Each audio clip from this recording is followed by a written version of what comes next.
This episode of Nothing But Niners is brought to you by our partners at mybookie.ag. Tom Brady returns to New England for the biggest game of the year, and the stakes have never been higher at mybookie.ag. Whether you're backing the Bucks or Pats this Sunday, the game is always more exciting when you've got money on it at mybookie.ag. Get in on the action and take this game to a whole new level at MyBookie. Both teams are sporting top defenses, and nobody knows each other better than Brady and Belichick. Slow and steady will win the race. Smart money bets the under. Don't wait around. Join MyBookie now and bet on the biggest game of the season. Use our promo code NBN and double your first deposit. Again, that's promo code NBN, as in Nothing But Niners, to get double your first deposit with MyBookie and start your winning season today. Bet anything, anytime, anywhere with mybookie.ag.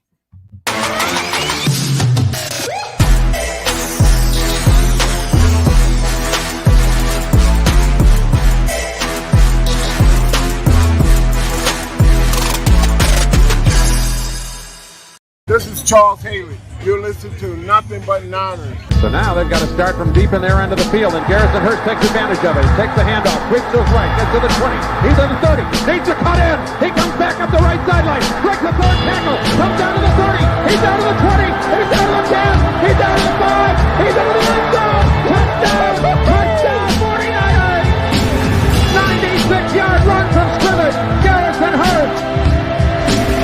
Young, back to throw. In trouble, he's going to be sacked. No, gets away. He runs, gets away again, goes to the 40, gets away again, to the 35, cuts back at the 30, to the 20, the 50, the 10. He dies. Touchdown, 49ers. 7 Owens, 27-yard line. 49ers into the backfield. Smith on third down. He'll take it himself for first down. Alex Smith is in. Touchdown.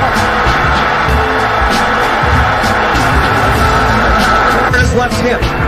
Third down. Alex takes the snap. Alex looking down in post, and it's good. Touchdown. Touchdown 49. But it's second down. Ryan takes the snap. Goes to slant to the left side. It's Russell. Intercepted. The 49ers pick it. And Navarro Bowman. His redemption. Navarro Bowman running it all the way for the touchdown. No greater redemption. Kaepernick shoots it. Hold everybody. Colin Kaepernick. What a game. Touchdown.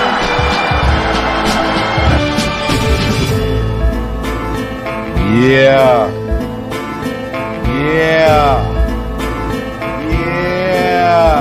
Let's go. Click, boom. What's going on, faithfuls? The Nothing But Niners crew is back, and we're here to bring you guys another fun-filled episode. I'm your guy, 49ers Mike _NFL, and to my right is my guy, Nick. He is 49er Faithful 365. Nick, what's going on, baby? What up? Come on, It's man. I need Seattle more week, energy than that, bro. baby. It's Let's go. Seattle week, baby. Yeah, now that's what I'm talking about. Now, guys, it's going to be a fun episode. Nick and I are going to break some stuff down here, man.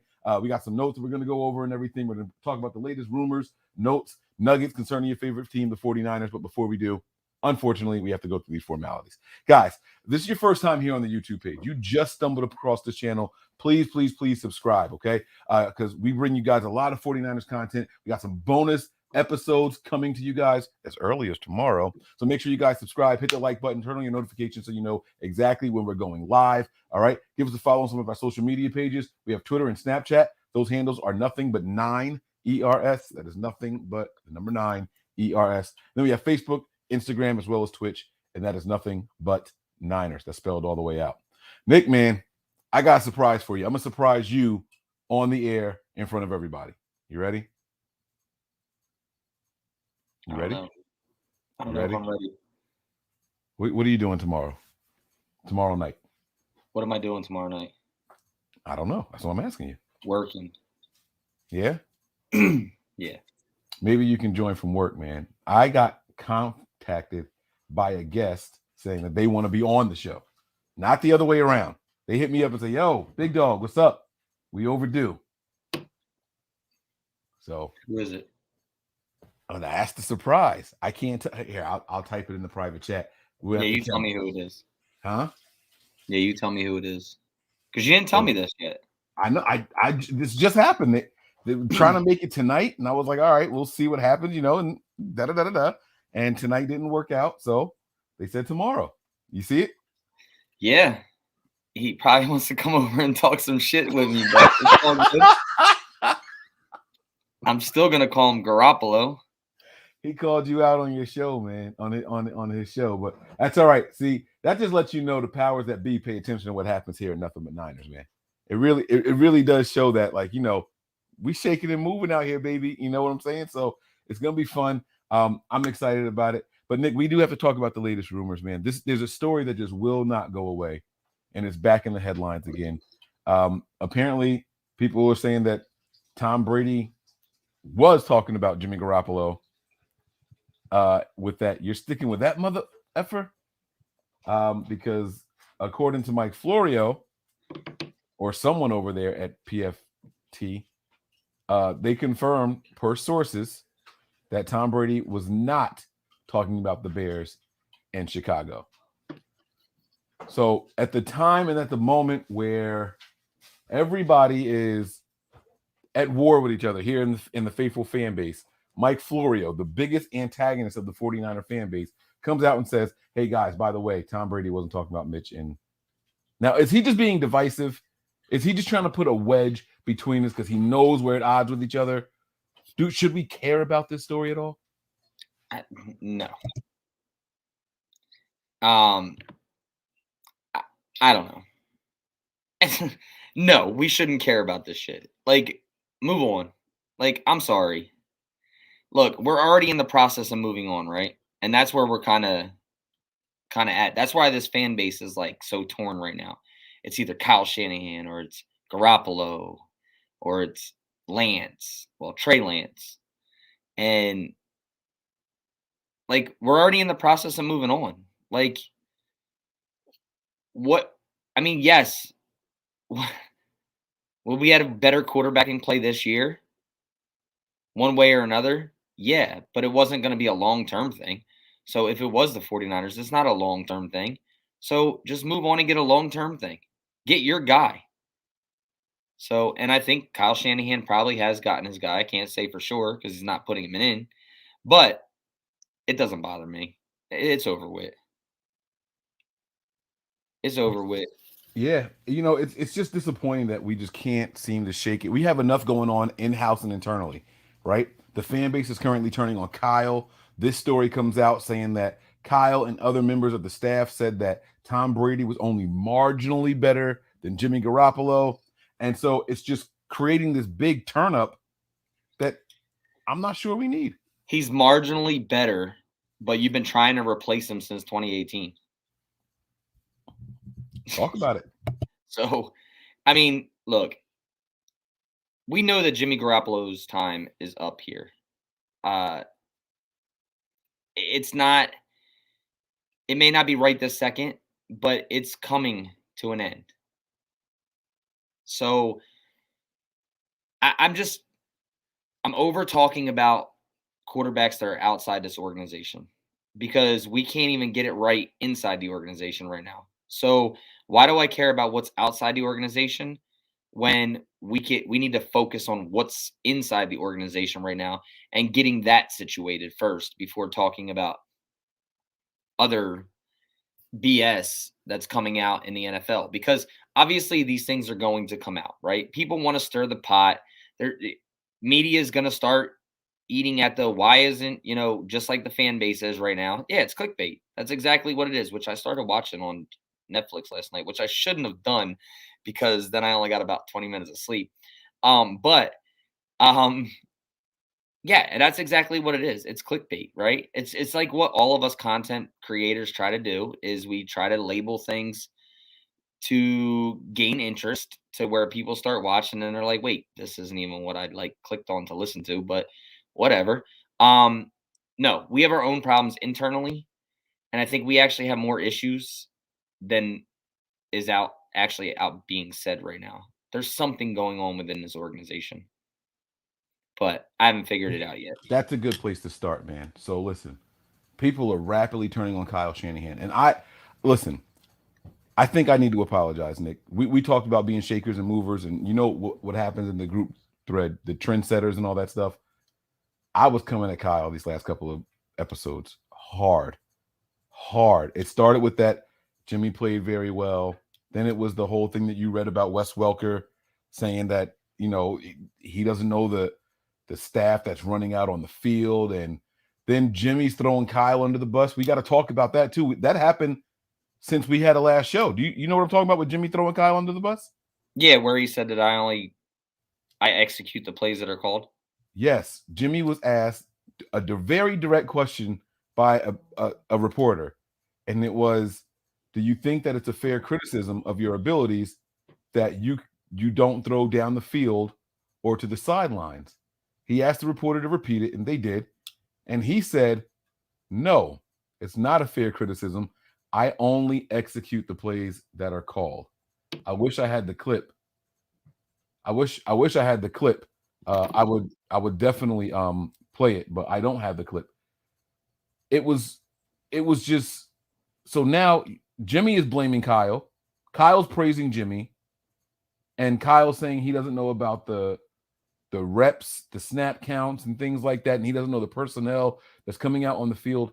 And so I said, because I was dumbfounded, I was completely thrown off by all this, and I was like, yo, like, my brain is like scrambled, and I don't know how to look at Kyle anymore. I don't know how to take what he says and all that. And the next thing you know, it's all over social media. People are turning on Kyle at a rapid pace. So let me set a couple of things straight here, guys. Everything I said was true. I am absolutely puzzled. I am befuddled by what is happening with Kyle Shanahan. But in no way, shape, or form do I think that there is a better coach out there for this team right now. I see people talking about we should go get Eric Bieniemy and da-da-da-da. You guys got to remember that Eric Bieniemy is also working with Andy Reid. And y'all don't know the percentage of what's happening over there between Andy Reid and Eric. Because I promise you, more of it is Andy than what you think. Andy Reid has always had a high-powered gunslinging offense. He's always been a risk taker. He's always had clock management issues. All of that is all taking place over there. So I'm not willing to just sit here and be like, oh, this guy is going to be better than Kyle Shanahan. We have to be very, very careful with stuff like that. Kyle Shanahan is still my guy. I won't speak for anybody else on this show, on this platform. I'm only speaking for Mike. Kyle Shanahan is still my guy. He is confusing the hell out of me right now, but he is still my guy. Now, before Nick replies, I want to read a couple of these contributions that we have here. Last Second Sports, thanks for the contribution. He says it wasn't San Francisco Tom was talking about. Tom also said that he wouldn't go to said team anyways. He wanted to be a Niner. Have a great show, fellas. Very good. So there's a book that came out that said that Tom Brady called Wes Welker after the Super Bowl loss and said something along the lines of, when I'm free, I'll come there if you guys need me. That was basically what the message was. And so if you want me. Right. And so Last Second is saying that if we believe that to be true, then it can't be the 49ers that Tom was talking about, because he also said in that clip on the barbershop that it wasn't a team that he would go to. So that means that it's not it. Now, this is the problem with this Last Second, is that people are going to believe what they want to believe. They're going to hear one part, ignore the other part, and then we're just stuck somewhere in the middle. But that is a good point that you made, and I'm going to ride with you. I don't think, one, I don't care, even if Tom was talking about us, and two, I don't think that he was. So thanks for that contribution. We have one more here from Nick Donald. That's my dude Jesse, by the way. Appreciate him. If you guys aren't following them already, man, go over there, give them a like and subscribe at Last Second Sports. Oh, okay. Okay. I was gonna say it says Nick. No. Last Second Sports, last one. Yeah, no, I know, but you threw me off. Like I popped this one up. I said Nick Donald. You're like, that's my guy Jesse, by the way. And I'm like, yeah, I was looking down at my phone, so no worries. All right, take this one away, buddy. Nick Donald, $4.99, my guy, man. I haven't seen him on here in a while, actually. Is Kyle trying to get fired or what? What the hell is going on with the 49ers? Put Lance and he can learn from his mistakes rather than Jimmy's mistakes. Dum. This is the conversation and talk amongst Twitter Spaces, Oh my podcasts, Oh my YouTubes, media, I don't want to do it. other player or other podcasts calling out other podcasts. This is like the talk. I don't know if Kyle's trying to get fired. I'm going to touch on what Mike said real quick. I don't think Kyle should be fired. Just to be clear on that. I think Kyle is a good coach for this team. I don't think he's a very good leader at points. There are things that he does that piss me off, but I'm not trying to go back to the likes of Jim Tomsula, Chip Kelly, Eric Mike Nolan. Mangini. Who? Eric Mangini. Yeah, Mike Eric Singletary. Mangini. Yeah, Mike Singletary, Mike Nolan. Like Jimmy Ray. I'm naming head coaches and coordinators, by the way. That's what I'm naming head coaches. You remember Jimmy Ray's playbook? Never mind. Yeah, it looked like Madden. Actually less. But like the old Madden. Actually, we'll go with Tecmo Bowl. We'll go with Tecmo Bowl on that. But you know, I don't want Kyle to go anywhere. I don't think he's trying to get fired. I don't know who is controlling this situation. And that's kind of where I'm at. Is it Jed York? Is it John Lynch? Is it Kyle Shanahan? Is it truly that he just believes that Trey isn't ready yet and he doesn't want him to falter? What is it? I'm not sure. I'm sure we are going to find out in the next coming, weeks, I guess you could say. These next 2 games are going to tell us a lot about Jimmy Garoppolo. You can't lose these next 2 games, especially being in the NFC West. I know a lot of people are tired of Kyle lying to us, but he doesn't need to tell us the truth. To be honest with you, he doesn't need to tell us the truth. And somebody pointed out something the other day. So remember that article? Mike, you remember that article, right? I don't know what article. You haven't said anything. I don't know what The article. quote. The quote with Kyle and the rotation. Yeah. Somebody said, I don't remember where it was. I don't know if it was on here or if it was on Spaces. But somebody said, no, that's normal because Bobby Turner handles the rotation with the running backs. So I'm sure that the wide receiver coach handles the rotation with the wide receivers. So how true is that? Who handles it?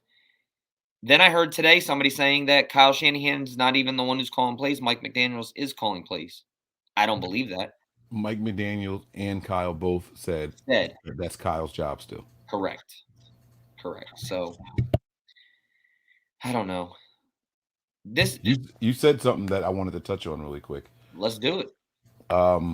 You said, oh damn, it was right before you. I put my finger up, but you kept damn. What were you saying right before the play calling thing? Or what you heard before you asked me about the article? It was right before that. Right before the article. Oh, I know what to ask you. You said that we're going to learn a lot about Jimmy in these next couple of weeks and all that. And Kyle in the next couple of weeks. Yeah. So, and then this goes also to Nick's contribution. I wanted to ask you this. Have you ever had something that you're really, really excited about getting, but it's not time to use it yet? Like you ever come up with a master plan, a plan for something? Doesn't matter what it is, building something, whatever. But you can't jump ahead in the plan of construction. You can't start working on windows until the foundation is set. Like getting my house built and then it being taken away from divorce. I wasn't going to get that dark, but cool. I mean, sure. It's the same shit, right? Right. But in the process of getting the house built, there's the schematics. First, you got to buy the plot. You got to buy the supplies. There's steps that you have to take in order to get to the end goal. I believe that Kyle and the staff have steps with this roster that they're taking. And us as fans, just want to see the finished house. I really think that's what it is. But And let so- me ask you this, though, right? And I don't mean to take you off course here, but how long are you going to be working on steps? You've had this team for 5 years. That's not the step that I'm talking about. He's You're been just talking building. about the steps with just Trey Lance. Well, I mean, but even if you do that, even now they're telling you to prenup, it's too late, Callie. Yeah, it's way too late. I've been divorced for a while. But even with that, like you said, he's been building this team for 5 years. Offensive line is finally tight. Defensive line is finally tight, right? Running backs, he finally drafted somebody. No longer just picking up guys that are scraps off the heap, right? He's drafted his wide receivers. People can say that they don't like him. People can say what they want. He has drafted a lot of wide receivers since he's been here. One in the first round, one in the second round, some fourth round, some fifth round. He's been picking wide receivers. He's drafted tight ends. He's drafted a replacement fullback for when Juice leaves. Those are the steps to getting the team to where you want it to be. And the final step we saw drafted this year, and that's the quarterback. But now we want to say, okay, you got him, put him in. Boom, let him go right now. He's got to get in there. But that quarterback, put him in a little box, he's got to take steps to getting out there also.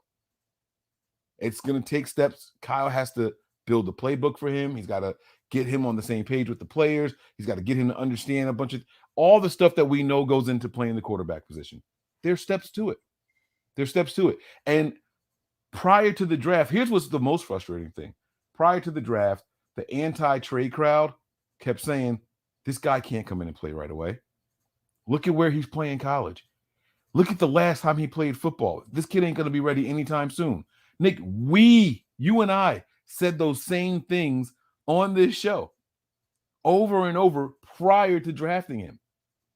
And then he get here and we're like, F that, 3 weeks, put his ass in. We're all being hypocrites to what we originally said in the first place. And it's because you see the toy. It's that excitement of when you get it, I can't touch it yet, but I just want to do something with, like, let me just, Christmas morning, you got all the toys. Like you stay up late. Mom, can I open one? Please, can I just let me open one before I go to sleep and then wake up in the morning, we open one. Like that's what it is. That's where the whole fan base is right now. Well, the pro trade crowd, I should say. That's where we are right now. We've been seeing Jimmy. We knew what it was going to be with Jimmy all along. What we saw from Jimmy isn't new. That's not new Jimmy. Right? Tell the truth. No. It's not new Jimmy. And No, so that's not new Jimmy. Everything is going exactly how we expected it to go. Unfortunately, we're just tired of it. We want to see something different. But for me, it's not even the factor of just seeing something different, right? For me, from the beginning, it was always, for me, Trey hasn't played enough football. Trey needs to learn. Kyle Shanahan's book is hard. Jimmy's probably the best chance to win. Gives us the best opportunity to win. All those things, right? But now we move forward. This team is 2-1, but they could possibly be 0-3. Like, let's be straight. They could have lost. All these games have been big games. Let's be true. We blew a huge lead against Detroit. We could barely almost compete with Philadelphia. And then, yes, we go 27 seconds with the Green Bay Packers and they beat us. But the first half, it was a tell of two a tell of two halves. The first half, we played like shit. Like, we didn't even – if Aaron Rodgers and them would have capitalized more, the defense shut them down. I'm not going to say that, right? But we could have lost that game. We technically did lose the game, to be honest, right? I'm not lying there. But we could be 0-3. And I understand we're not. A win is a win. I understand that. We're 2-1. But the quarterback play has not been great. It has not been Kyle Shanahan saying, Jimmy's been very good. I thought Jimmy played very well. It has not been that. The problem that I have moving forward with Jimmy Garoppolo is is he's inconsistent. Teams have learned how to stop Kyle Shanahan's offense due to the fact of the inability of Jimmy Garoppolo, whether it's him not throwing the football downfield or it's Kyle Shanahan not calling the plays. One way or another, somebody gets the blame. You shut down the 49ers offense by one way.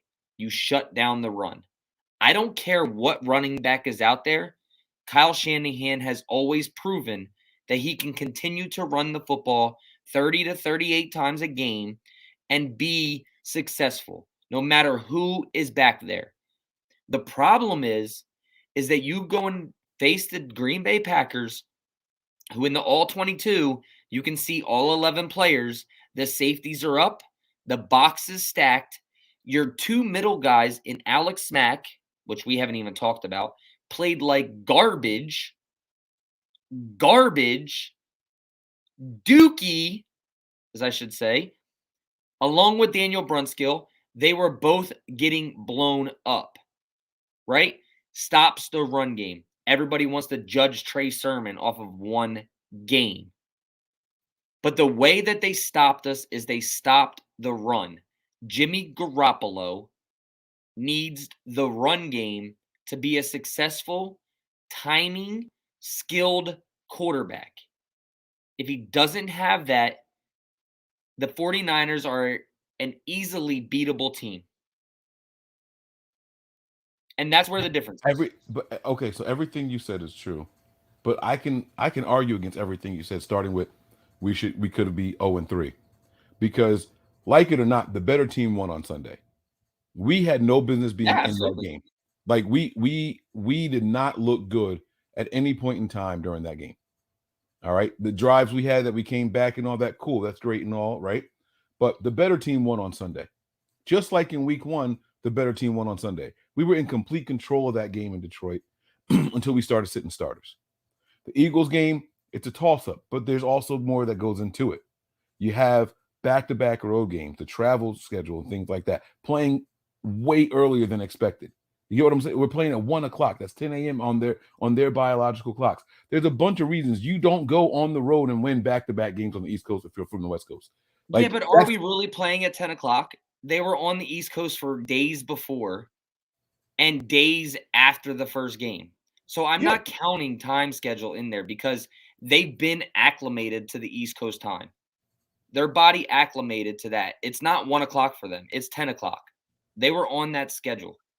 That's fine, but it's still back-to-back road games on the opposite coast. No, and I'll give you that. I'll give you that. They're not supposed to look like the best team in the world in that situation.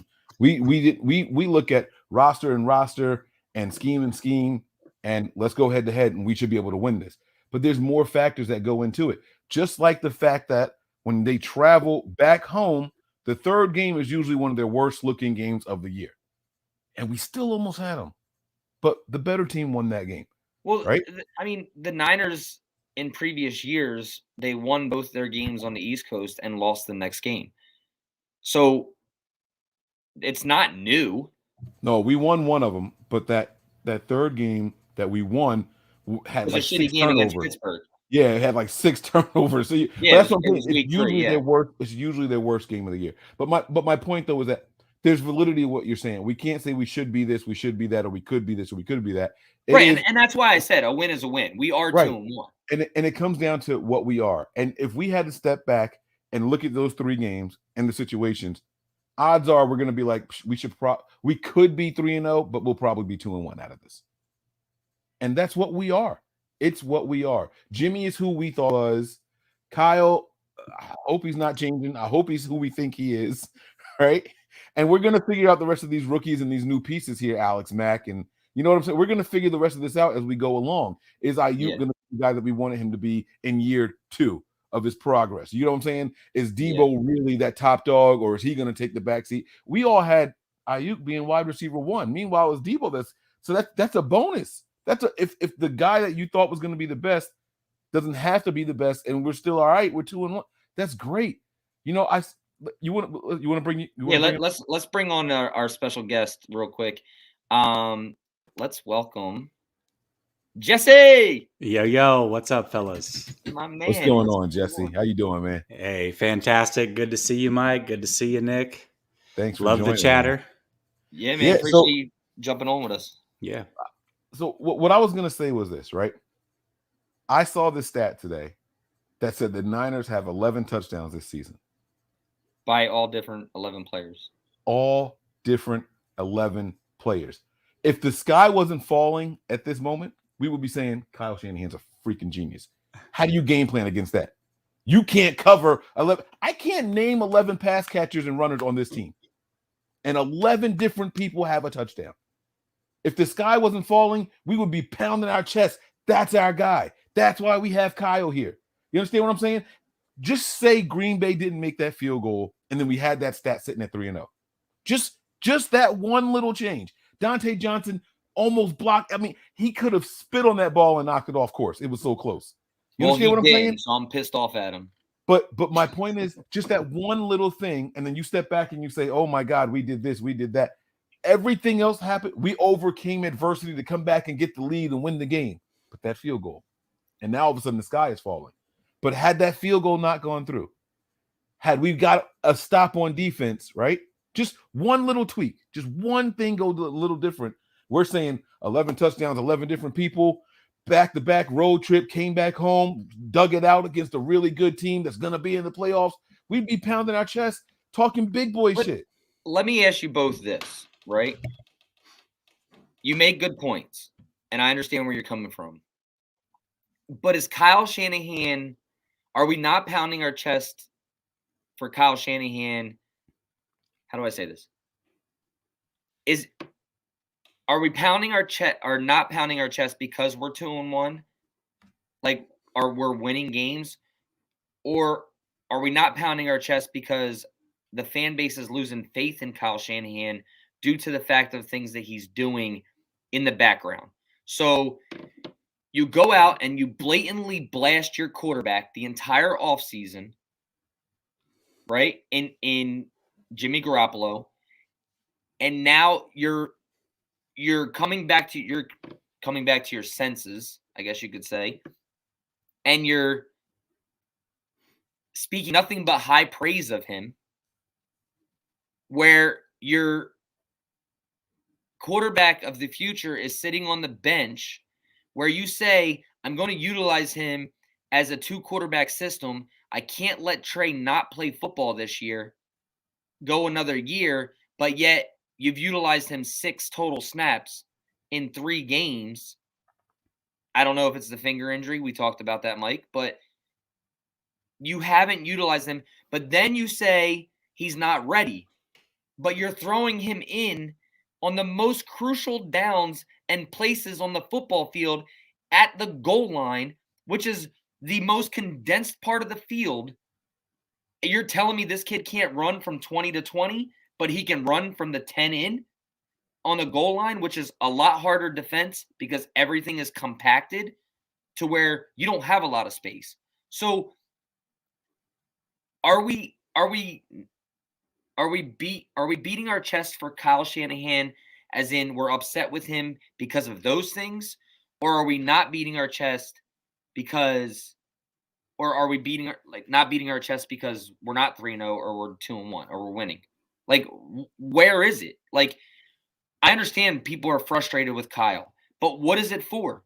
It's obviously not because we're 2-1, but I think he's kind of thrown himself into that. Like, that's my personal opinion, but I don't know what your guys' thoughts are on it.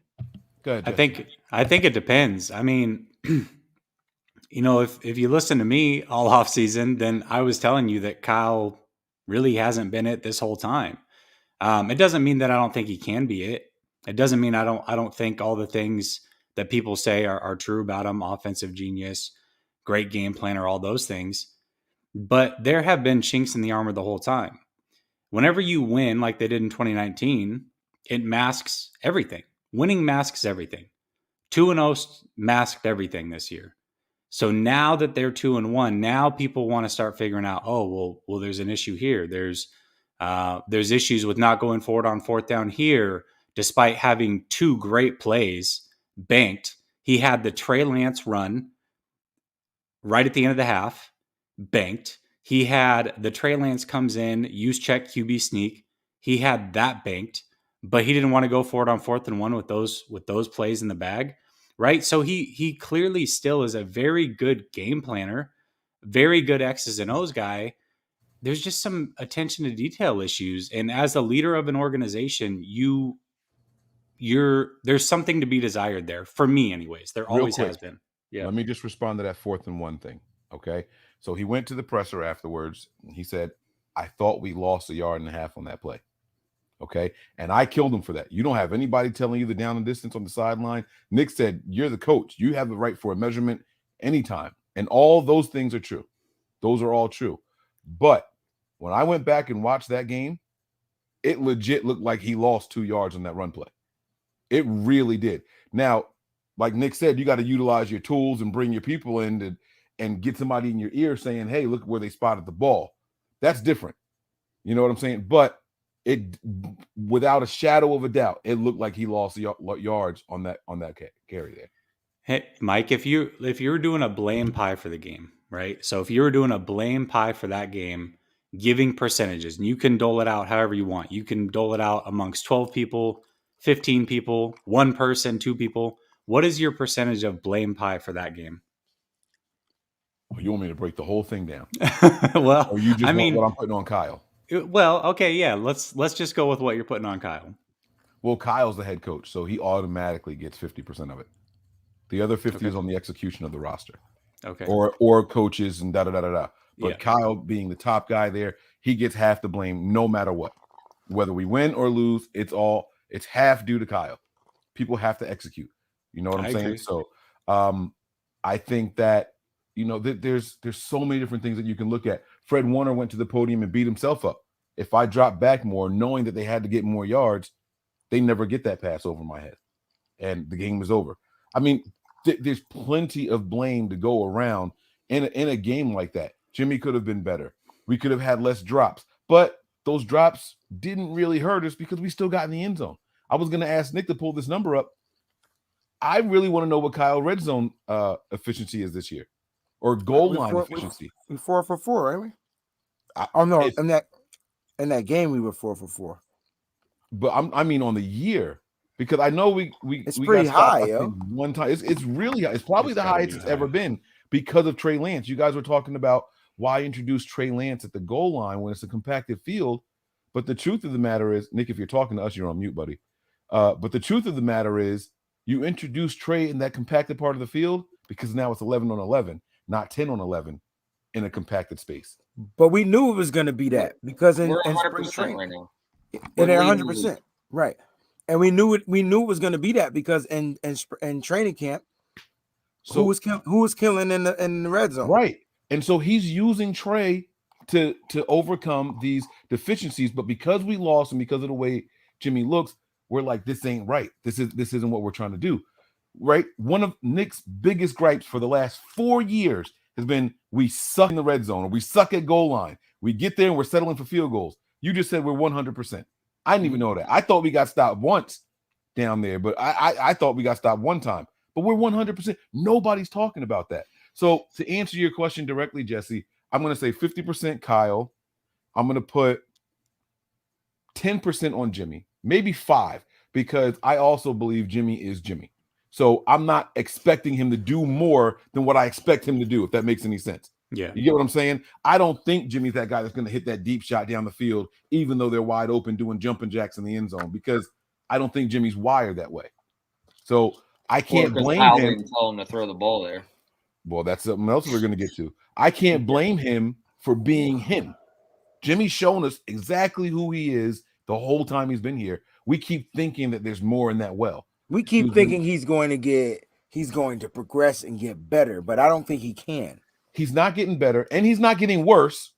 Technically, right? Well, he's the same, but the league catches up to you, so you technically are getting worse. That's what it is. And so the run game, I can blame someone because they weren't as effective because of the offensive line, which would get some blame. You get what I'm saying, Jesse? There's a lot of blame to go around, but the majority of it has to go to Kyle. 100%. I agree, but the reason that we're putting the blame on Kyle has really, I mean, some of it could be X's and O's, right? Like, I don't feel like he's fully been in his bag this year, but most of it is big picture things. 4th and 1, not telling Jimmy in the headset, run the clock down. Jimmy's going, I wasn't even thinking about that. You know, didn't even cross my mind to let the play clock run down. Well, the coach should have told you then, right? That was on coach. He has until 15 seconds left in the play clock to tell you these things. Doesn't tell him there.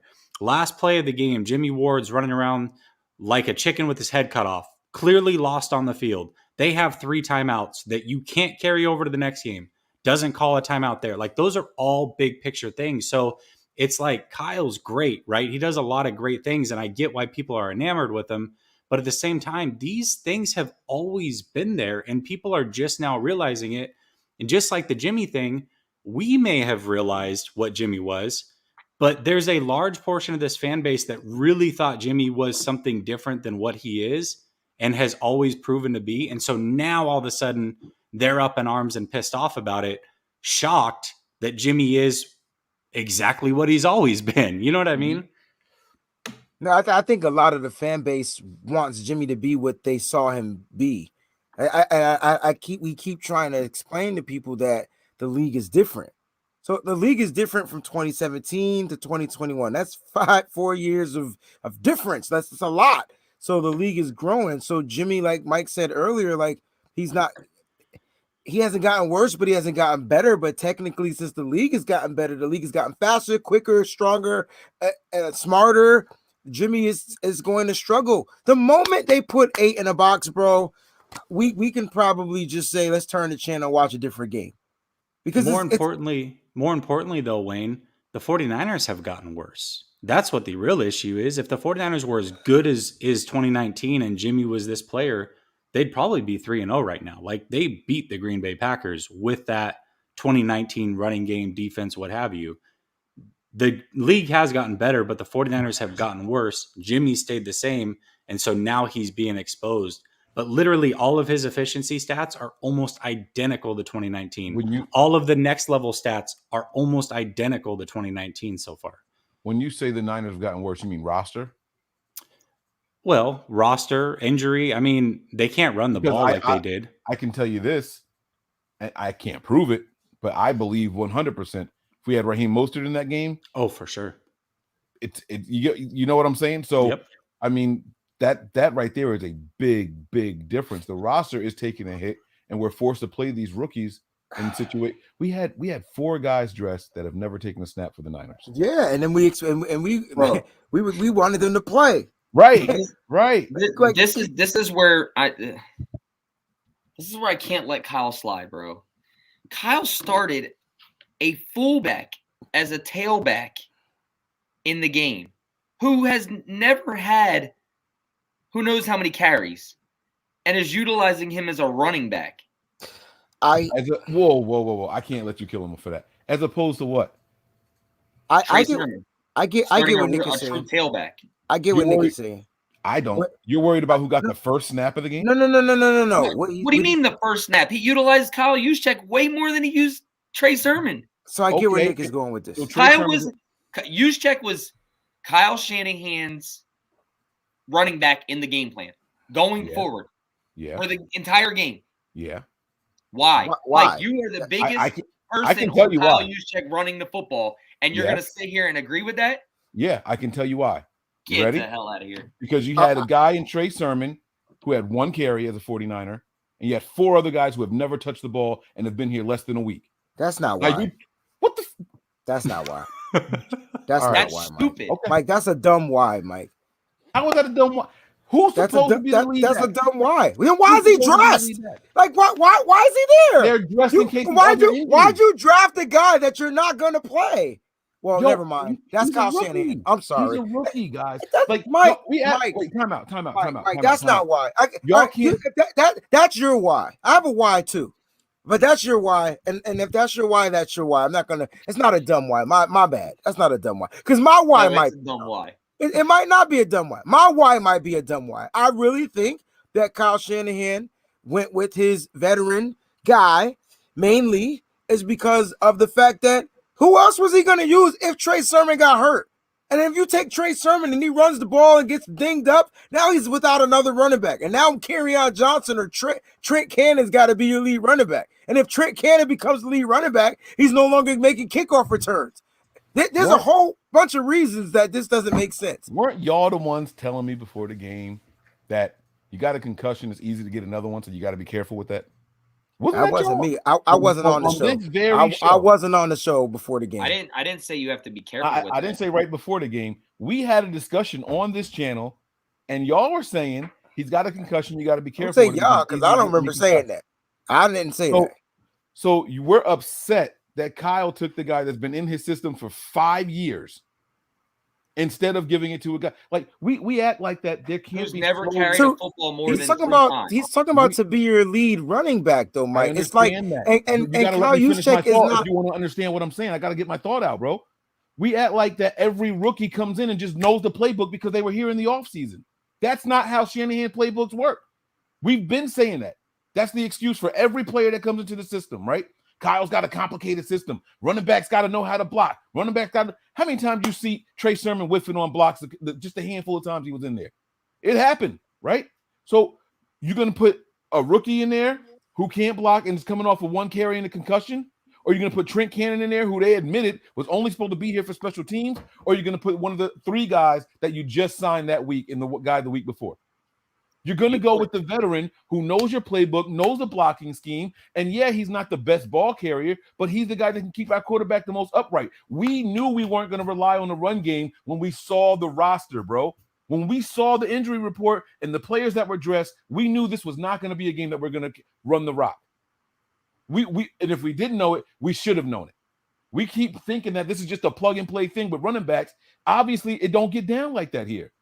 Trey Sermon took every snap with the first team the entire offseason with Raheem Mostert. So he was a rookie. There's no he's a rookie, Mike. I'm sorry. I don't agree with you on that. So you don't agree with me that Trey Sermon's a rookie now. Now that's what you're disagreeing with me on.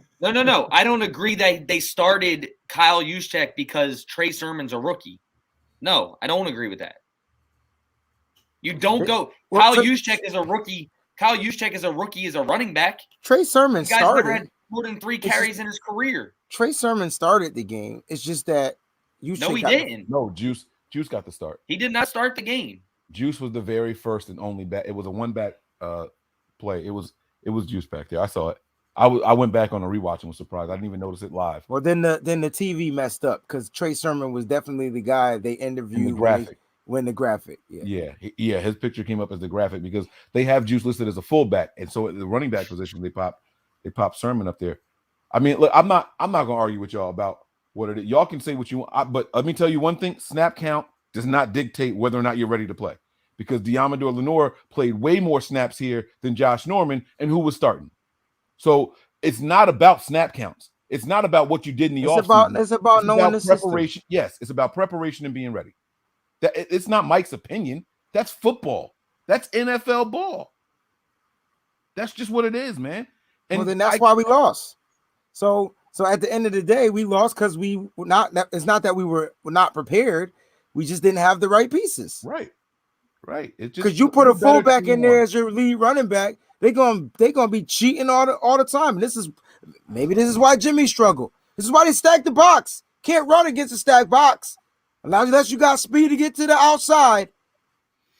And they weren't prepared though, and that's on Kyle too, exactly because Jimmy's even come out and said, well, was it Jimmy or somebody else or multiple people even? I think Kittle and Jimmy low-key said it. Well, we practiced these plays or thought they would be in different alignments when we ran these plays.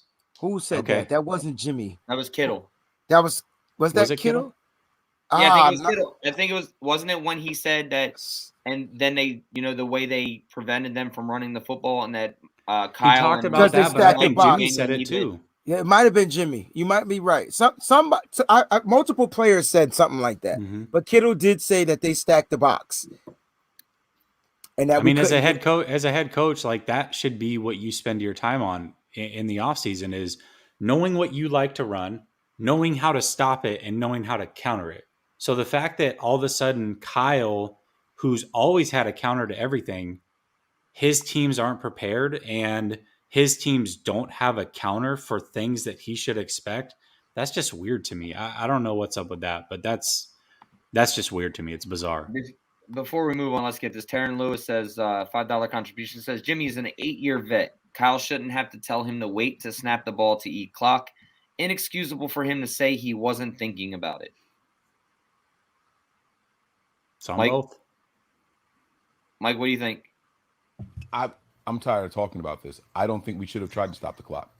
We could not score from the 1 effing yard line. No. He's not talking about that. He's Yes, talking about he is. before the play, before we even ran. I know exactly what he's talking about. We need all the time we can get to score. I'm not trying to stop the clock, but I can't guarantee I'm getting in the end zone. So why would I take time away from myself? That's less opportunities for me. I'm not doing that. Because you have 3 timeouts. I've been against. I don't care how many timeouts we had. Timeouts don't do you no good once the clock hits 0-0. So we're gonna take more time off the clock and then try to call a timeout. Now we got less time to do something else. I've been against this argument since the game day. I've not liked that argument. I killed Kyle for a lot of things on game day. After that, when you and I did our reflection show, this is one point I will not cross the line on. I don't agree with that narrative that we should have tried to stop the clock. We struggled all damn game. Now all of a sudden we got a magic genie and we can just score whenever the hell we want. Run it down to 1 second and then score. That's not reality. Nobody said run it down to 1 second. You can't say. All right, never mind. You're saying 1 second.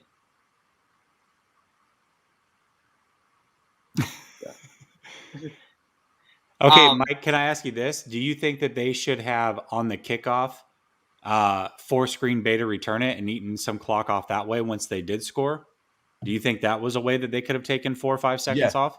I did. I thought about the squib kick type of thing, and you know what I'm saying? Like let the ball hit the ground and get some bouncing or something like that. Make them cover it just until we ran down there and touched them. Absolutely. Okay. I didn't agree with that. We've seen Pinion and Gold. They use Gold when they want the ball to land around the 1 yard line or right at the goal line. I think that's what they should have. Absolutely. Like I said, I blame them for a lot of stuff. By no means am I saying that this was, a perfect game and we had an opportunity. I don't think we should have won that game, guys. I knew when we didn't have running backs that this was going to be a game that relied on Jimmy's arm, and I'm not confident in just Jimmy's arm carrying this team against any defense. So the guys on here can tell you as soon as we did the overreaction show from the Eagles game, I said this team can't beat Green Bay. I said it, we're gonna lose. And then I hyped myself up all throughout the week. We're gonna come up with this crazy game plan. We're gonna do it. I drank the 49ers cool. I literally had rose gold colored shades on. Nick, I won them at the damn thing. I literally had the shades on saying, man, we're gonna win this one. We got this. Guys, how are we beating Seattle, yo?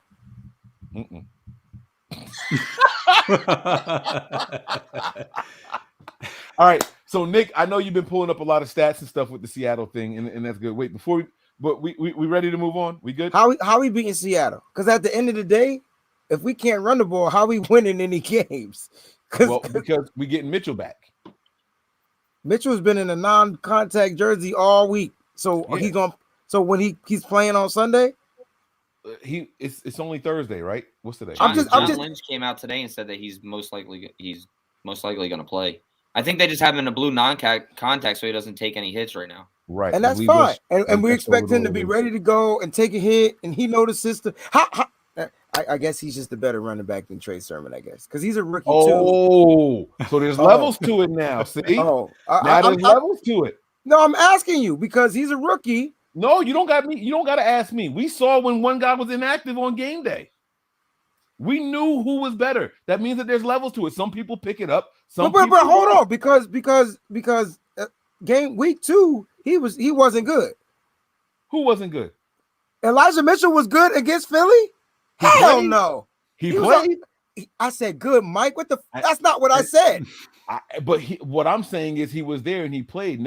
You're proving my point about the juice thing getting the carries. Because I'm not even talking about the juice thing. I'm just talking about Trey Sermon. All right. I don't mind if I prove your point. I want you to be right. But my thing is, I'm just saying this. If Elijah Mitchell is ready to go and he's been cleared We supposed to just give him the workload just like that, and then he get banged up again? I think Kyle has to figure out how to keep what he has sustainable, because he ain't getting we're not getting back to what after week 6 or after the bye week. So we might not see Wilson? Jeff Wilson until Colts. 6 or 7, yeah. We're gonna start Kyle Juszczyk. It's okay. We're not starting Kyle. We cannot start Kyle Juszczyk again. Who's the lead back on this team right now? Kyle Juszczyk. I'm asking the whole panel for their vote of all the people that are healthy, or include Mitchell because he's presumed to be healthy by game day. Who's the lead back? It's got to be Elijah Mitchell, right? It's Mitchell. 100% it's Mitchell. Yeah. Mitchell. It's got to be Mitchell. All right. Dang, what a way to go, Mitch. I'm rooting for that guy, yo. Which is funny because he's the starting quarterback, but he missed like 3 weeks of training camp. Which is weird, right? Rookie, and he's a rookie. Trey Sermon was getting every snap, and maybe they were doing that to get him acclimated to the playbook. And so maybe that's why he was getting a lot of first team reps, splitting with Raheem Mostert. Mostert was out, injured, a little dinged up in training camp. And so maybe that's why Sermon was getting him, just so he can get used to him. But boy, I tell you, they hid that Elijah Mitchell guy because he came out of nowhere week 1. Yeah, let's Sean, our dude, $10. Appreciate you, bro. Mike is like the boss that has you look for the tool he has hidden to teach you a lesson. Grr, LOL. All my favorite guys except Tony and Brian. Guys, Jimmy sucks now, period. Seriously, bad quarterback play. It's not that he even sucks. It's just that he no longer. I can't explain it. Y'all. I'm tired of trying to explain. I'm tired of yelling. I'm tired of You explained it perfectly already. Yeah. Breezy, you already explained it perfectly. The rest of the league's gotten better. The Niners have gotten worse, and Jimmy stayed the same, man. But I want to say it the way you said it, Jesse. Like the way you saying it, it's so calm, collected. You're frustrated. I got you. I'm frustrated because I don't understand how we don't see that the league has progressed and Jimmy has stayed the same. It's not that he didn't even regress. He's just Jimmy. That was my first tweet. Jimmy gonna be Jimmy. That's it. So how do we beat the Seahawks, guys? So you said run the ball, Elijah Mitchell, right? Yep. Okay. Well, let's have some fun with Let's this. break it down. Let's have fun, baby. Let's have some fun, y'all. Let's go. Some websites he's been using to pull up some stats about the teams and stuff like that. So get your site ready over there, my man. I got some stats for you that I heard. Y'all don't give me roles anymore. You know what I'm saying? So I'll sit with Jesse and just look cute. No. I'm gonna start with 2 interesting facts, and I'm gonna ask y'all a question. Okay, you ready? So right from the rip, I'm gonna hit y'all with something hard. Jimmy Garoppolo has never lost back-to-back games as a 49er. True. It's never happened. Hey, guess what? He never lost on Monday night neither. Sunday night. Sunday night. You know what I mean? That's different. That's different. I don't care. Well, he has now. He has lost now. Right. We know, Nick, but he didn't before Sunday night. And Russell Wilson has never in his career lost 3 games in a row. Why are you starting with this question, Mike? Oh, because this is the one. And now I'm gonna ask y'all to find out how. This is gonna tell me how the rest of the show is gonna go. Which one of these streaks breaks first? Jimmy's. If Elijah Mitchell was playing and we can run the ball, I think Russell Wilson gonna lose 3 in a row. I think Russell is gonna lose 3 in a row. I have us winning this game, but I had us winning this game before the injuries of the season. I think we win this game if we can successfully run the ball. Therefore, Jimmy will contain his streak. Nick, what do you think, man? Somebody's has got to go. Can y'all tell I watch a lot of boxing and yeah, MMA? That had nothing to do with football.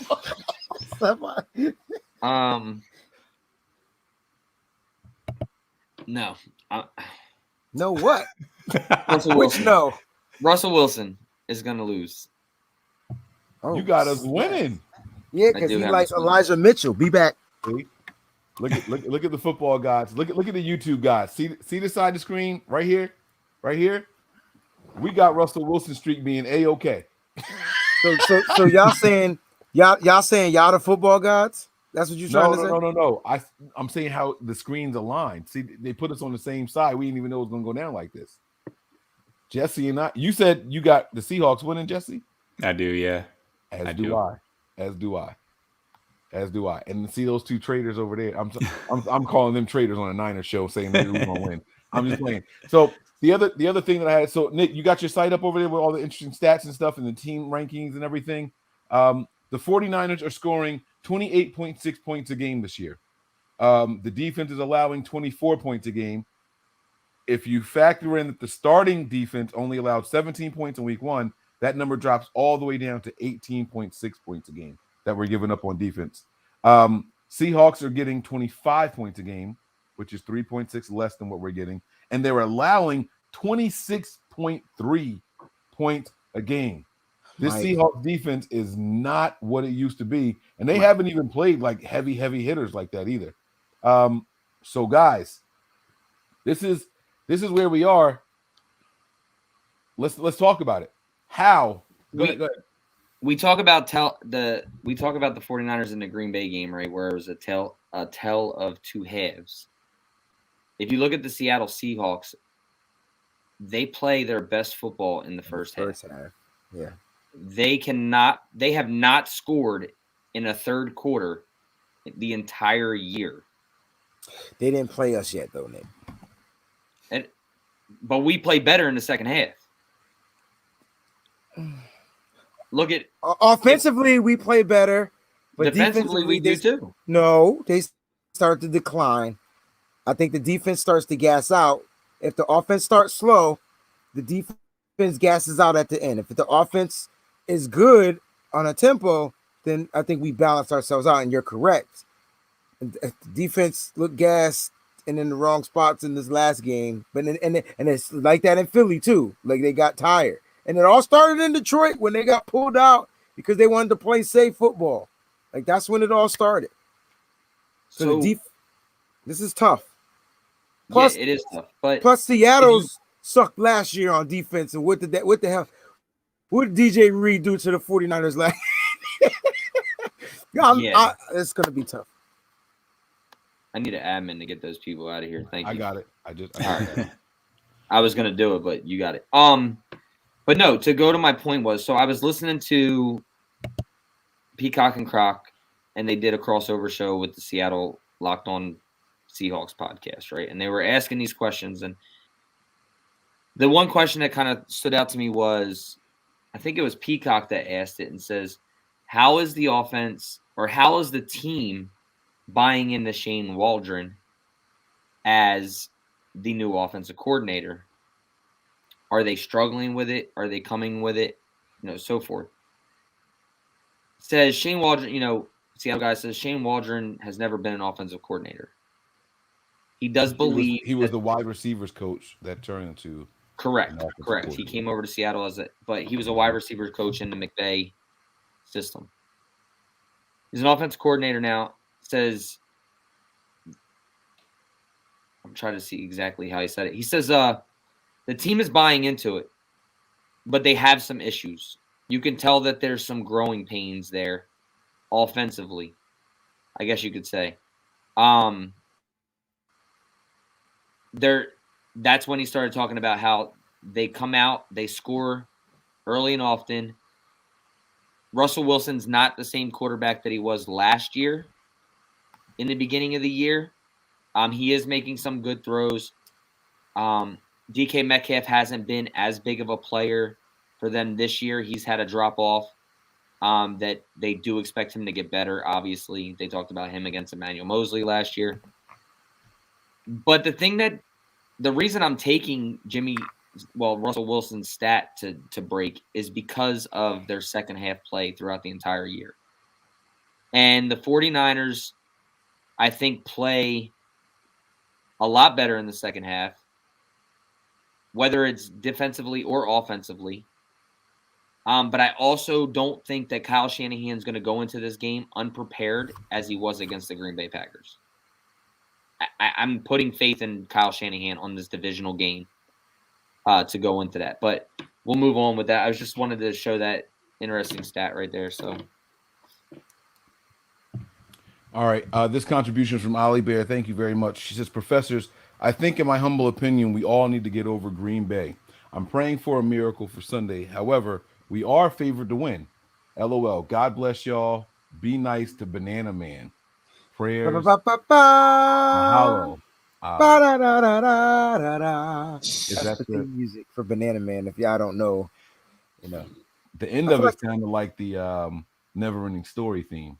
what you know about that? You too Come young on, for that. Man, I wanted to name my first. I wanted to name my first son Atreyu. Atreyu? Yes. Couldn't tell me nothing. I knew what it was, bro. I knew what it was going to do. All right, man. my bad. My bad. I'll do some push-ups. So for real, guys, all jokes aside, let's talk about this. Let's dig into this game. Really, let's look at the offense, the defense of each team, and see how we match up and what we can do. Because I tell you what, let's start with. I think it's going to be the most difficult thing. Jesse, how do you think the Niners deal with the wide receivers of the Seattle Seahawks? Yeah, I don't think they can. I think that's what the issue is, right? Like if you look at both teams' defensive weaknesses right now, it's in the secondary. And I trust Russell Wilson with those wide receivers to expose the Niners secondary a lot more than I do Jimmy Garoppolo. Jimmy Garoppolo has only attempted 4 passes all season past 20 yards. He's only attempted 5 passes past 10 yards and at or outside the numbers, 5 of those. And he's only completed 1 of either, and that was on the Debo lucky play against Detroit. So Shanahan may be in his bag this game, and that's fine and dandy, but at some point, this is the 3rd time you're about to see a very similar defensive game plan, and at some point, it's going to have to rely on Jimmy to break that down and do something that he hasn't shown to be capable of really ever. And so that's why I think that the Seattle Seahawks win this game, because Russell Wilson, I know, can expose our secondary, but can Jimmy do the same? I don't believe he can. I didn't know the numbers were that abysmal, and I know we're only 3 weeks in. You said Jimmy has attempted how many beyond 20? 4. And only completed 1. Yep. And then how many beyond 10? Beyond 10 out at and outside the numbers 5. The only completion he's had of either was the same exact pass to Debo, the 1 pass. It was outside the numbers and past 20. But beyond 20 is a stat by itself, whether it be in the middle of the field or outside. Yep. The beyond 10 included outside the numbers. Beyond 10 is only out. So I'm saying beyond 10 and outside the numbers. Yeah. Yep. Okay, that feels right, because I know Jimmy eats it up, from 7 to 15 yards down the middle. For sure. That's his zone. Mm-hmm. But that's also the Bobby Wagner zone. Yep. And that's what scares me, Breezy. I'm not gonna lie. Me too. I feel like Jimmy Garoppolo's strength is the only strength on Seattle's defense, the area that he can attack. So I see that we all play fantasy football, I'm sure. And if you look at how tight ends rank against Seattle right now, they up there. Tight ends are okay right now, right? But I don't know. Those tight ends are eating because Wagner got to get out wide to help the DBs that are struggling. But if our quarterback ain't throwing out wide and he's keeping it here, you playing to the hands of a bad man. There's a lot of people out there who think Bobby Wagner is the number 1 linebacker in the league. Wayne, what say you? And how do we attack it? Dude, Bobby Wagner is our kryptonite. He always has been. Before Legion of Boom. After the Legion of Boom era, it's been the Bobby Wagner guys. Jimmy's strength is throwing in the middle of the field, and we all know that, and we love it when it's wide and it's wide open. There's no safeties there. He's able to get the ball. George Kittle can sit right in the middle. And so, look, you got to factor. Not only do you got to factor in Bobby Wagner, if we're talking about Jimmy Garoppolo and they're going to put Jamal Adams, I want Jamal Adams to play coverage. I really feel like he's not great in covering. Get his ass off the line, because if he's on the line, that's going to be a problem. That's an extra guy in the box that's going to be trying to get to Jimmy Garoppolo, and he's going to be on McGlinchey and Brunskill's side. So Garoppolo's going to have to get the ball out quick. I don't know how successful we could run. I don't know if you have this stat, but the screen game needs to be on point. Guarantee you they start stacking the box. Elijah Mitchell will be, if he's back, this should help the 49ers a little bit to move some of these guys off so they can play a little bit more deeper in coverage. But if Bobby Wagner's in the middle of the field, Jimmy Garoppolo's kryptonite is not just Bobby Wagner, it's good linebackers. He couldn't even not throw interceptions to Fred Warner in practice all training camp. So Jimmy's going to have to figure this out. You know, I like everything that you said. And unfortunately, they know Jamal is not going to be back in coverage. Hasn't he led their team in sacks since he's been here? Yes. So they're going to put him on Jimmy because they know a flustered Jimmy isn't going to work. I didn't ask you if they were going to put him. I don't want them to put him. Oh no, I said I agreed with everything you said. Yeah, but I don't want that to happen. You just concurred. That's what he's saying. But he's saying they're going to do it. I don't want that. I don't want him to do it. We talked about. We talked about thing you want. I got you. But you talked about speaking positivity. So Jamal Adams needs to play in coverage. Jamal Adams will play coverage. Okay, Jesse, Nick, how can we get Jamal Adams to play in coverage? Which wide receivers can we get for that so he can cover? Kittle? Who's gonna? Go ahead. Thank you. How many three wide receiver sets did we do last game? None. I don't know the answer to that. I don't think we did any. Isn't that a little wild that our running backs were as depleted as they were, and I can't think of many three wide receivers from last game? Because Trent only had 2 snaps. Because we had juice back there. Yo, Nick, what's Full up, circle. bro? Like, Nick, what's up, bro? You got something you want to say, Nick? Like, what's up, man? Bro. I'm just pulling shots, man. Man, coming from me. I'm because you want to know how you get Jamal Adams to stay in coverage, right? I'm hoping to answer Breezy's question here. You were right, though. Who said that? Trent only had 2 snaps, right? Sanu, how many snaps? Sanu had what, 6? Sanu was getting busy out there. He was. I'll tell you what it was. Sanu, I think, had 6 snaps. Trent had 2, and I believe 60 went to Ayuk and 66 went to Debo. I believe, if I remember correctly. So we didn't do many 3. That's crazy considering how depleted our running backs were. You would think that Kyle would be like, all right, let's put it on them and make them back up. Like the formation in the personnel group could at least make them say, hey, maybe we shouldn't stack the box on this one, right? They were stacking the box. See, and that's okay. Hey, Jesse, I'm up to 55% for Kyle now. See, as the show goes, he's gonna be at 80 by the time the show ends. Tell me I'm wrong, right? Tell me I'm wrong. You run a 3 wide receiver set out there. It's hard for them to put 8 men in the box. Can I ask you a question? Well, I don't know if this is right or wrong, but I just pulled up a site that said Sanu had 64% of the offensive snaps last week. I feel like that's way off. Did you say 45 snaps? Well, maybe it was 45 snaps. Maybe I was 45. Wrong. Okay, but that we were probably rotating. No, because 66. We only had what, 70? How many offensive snaps did we have in total? We had 65. 67. No, 60. It was like 68 or 60. 70. It was 70 even because Lance had 3, Garoppolo had 67, so it had to have been 70. Oh, yeah. The one on the site says 65 total plays, but you're probably right, Jesse. For who? For the Niners. That can't. Yeah, that's not. Right. Let's stick with 70 because it's the highest number. You had 66 for Debo. Y'all said 63. Ayuk had Debo, 60. 60 for Ayuk and 45 for Sanu. Yeah. I must have been high as hell that game or something. He was just in on the plays. He was on the field that much? Yeah. Are we sure that's right? Maybe it was supposed to be a dash. Maybe it was supposed to be 4-2-5 plays. Well, they've got Sherfield at 2, so they're right. I mean, I think this is right. So Kyle did try to. I'm back down to 50, bro. I'm back down to 50. This is a living, breathing thing. So Nick, how do we get Jamal Adams to not blitz and drop back in coverage? Because apparently it didn't work last week. 2 tight end sets.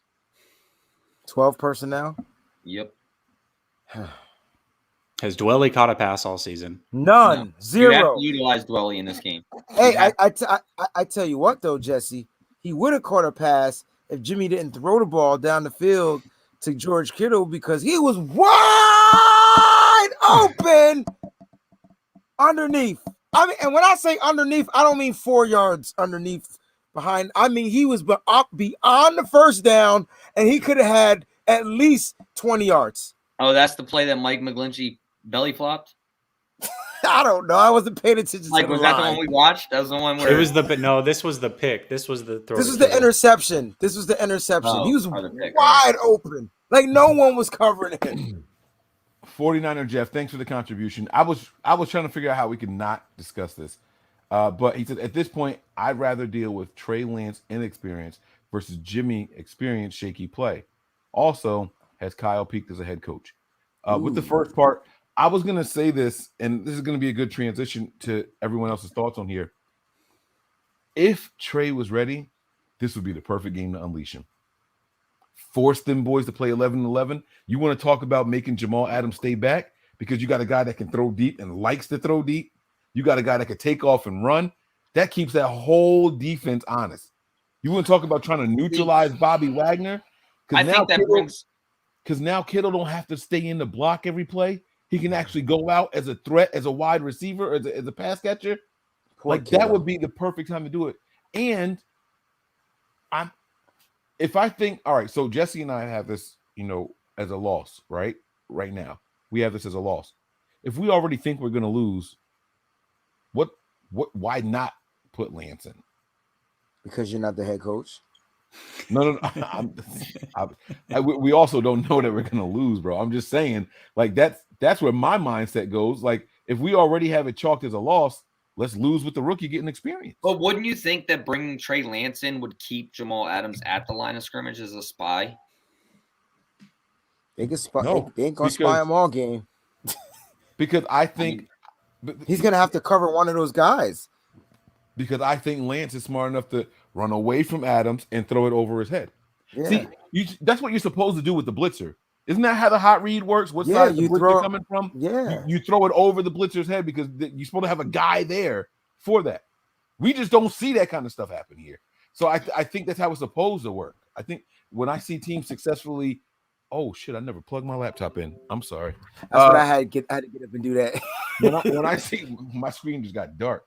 When I see teams successfully beat a blitz, that's how they're doing it. The blitzer comes in and it's just like a lob. I'm like, yo, what's he doing? And somebody just right there waiting, like, just boom, here it is. So I think that Lance might be the piece to keep him honest. I just don't think it's happening this week. I really don't. I don't think, unless, you know what? I'm gonna be completely honest with y'all. I wasn't gonna say this on anything. I was waiting for spaces. I tried to get on the space today, and Chant Club NFL would not let me in to speak. I requested me either, bro. I think he was drunk. I don't know, but you got in at one point. He wouldn't let me in to speak. I requested. That's because other people started speaking up. I just kept pressing my hand. Yeah, the wave. I was gonna say this. What if Jimmy threw Kyle under the bus? I'm only executing plays that are called because that was his last game as a starter. I ain't got nothing to lose. F him. It's his fault, not mine. Yeah, but why would Kyle come out and say that Jimmy's the starting quarterback, Trey Lance is the backup? You're right. All right. See, just like that. Boom. You shot it down. All right. He doesn't want to give the game plan away. Yeah. So that's a good point. Yeah. Hey, I got a conspiracy theory. Uh-oh. What if here, let's do this. What if the York family is Team Jimmy, and that's why Kyle Shanahan can't put Trey Lance in the game? Nah, because they would have blocked the trade. They said they talked to Jed before trading up for another quarterback. Yeah. But everybody say stuff. I'm just saying, and I get you, but man, listen, because I don't understand. I'm watching all these quarterbacks play the game. I watch all these rookies get drafted, and I know they go into different situations. They go into situations where they're drafted to start, and teams are going to be willing to take the growing pains. But why won't why? I don't understand what Trey has to do to get ready. Are you saying he needs to be able to to read every disguise coverage and defense, know every single blitz that's supposed to. He has to learn all of that because Jimmy Garoppolo doesn't even know all of that. So, like, that's why I think fans are split down the middle because they're like, well, if we're gonna get this play out of Jimmy, why not just play the rookie? It can't be worse. Like, what? Trey's athleticism alone is going to give you a better chance and show you different things. So I think that's why the fan base is just like, yo, just play the Trey. Whatever happens, happens. Like, you know what I mean? I don't know.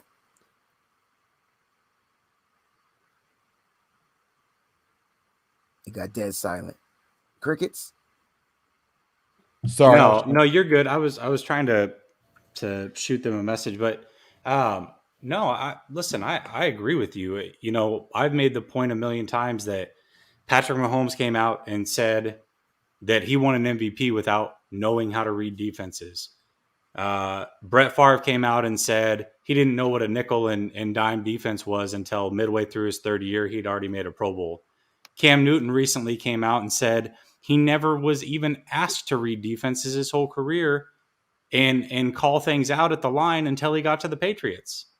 He won an MVP. So it's like you don't have to be perfect to play well. Does it help and will it make you better? Of course it will, but it doesn't mean it can't be effective.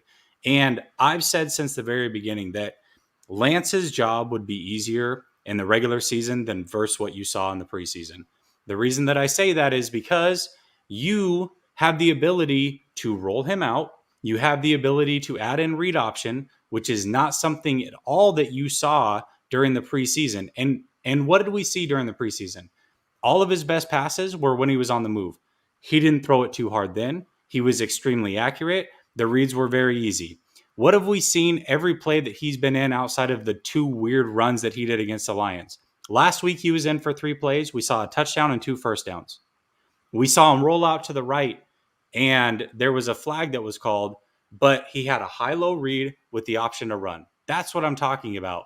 Everybody says, well, his pass against the Lions was an easy pass. Well, it was an easy pass because they ran play action. All the linebackers sucked up because they were terrified of him running, and he had an easy dump off. That's what the game will look like for him while he's trying to learn to read defenses. That's why he should have been playing the whole time. And I agree with Mike. Yeah, listen, if we thought we were going to lose, why not play him? But we had that option in week 1 and 2 as well.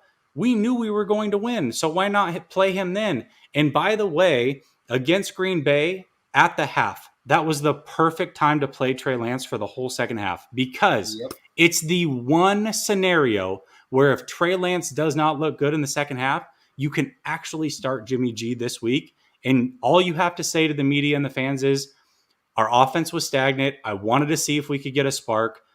We weren't playing very well, and Jimmy's still our starter. That's the one scenario where you could have actually played Trey, gone back to Jimmy. You can't start Trey and go back to Jimmy, but you could have played him mid-game and gone back to Jimmy, and it would have been no hiccups. I said it during the live stream. Jimmy just lost his start for the rest of the game. I said it during the live stream. It was try, fail, pass interference, try, fail. Okay, Lance, touchdown. I said 2 seconds.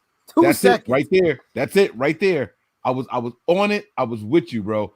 And then I was like, damn, they brought him back out. All right, I give up. So the whole entire stadium. That's right. The whole entire stadium thought that Trey Lance was going to come in the second half.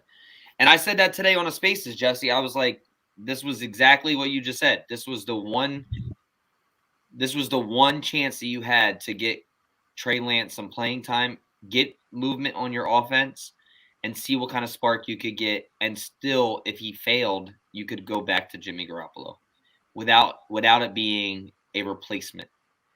Totally agree with you. Let me get this comment real quick. Sean Shaper says $10.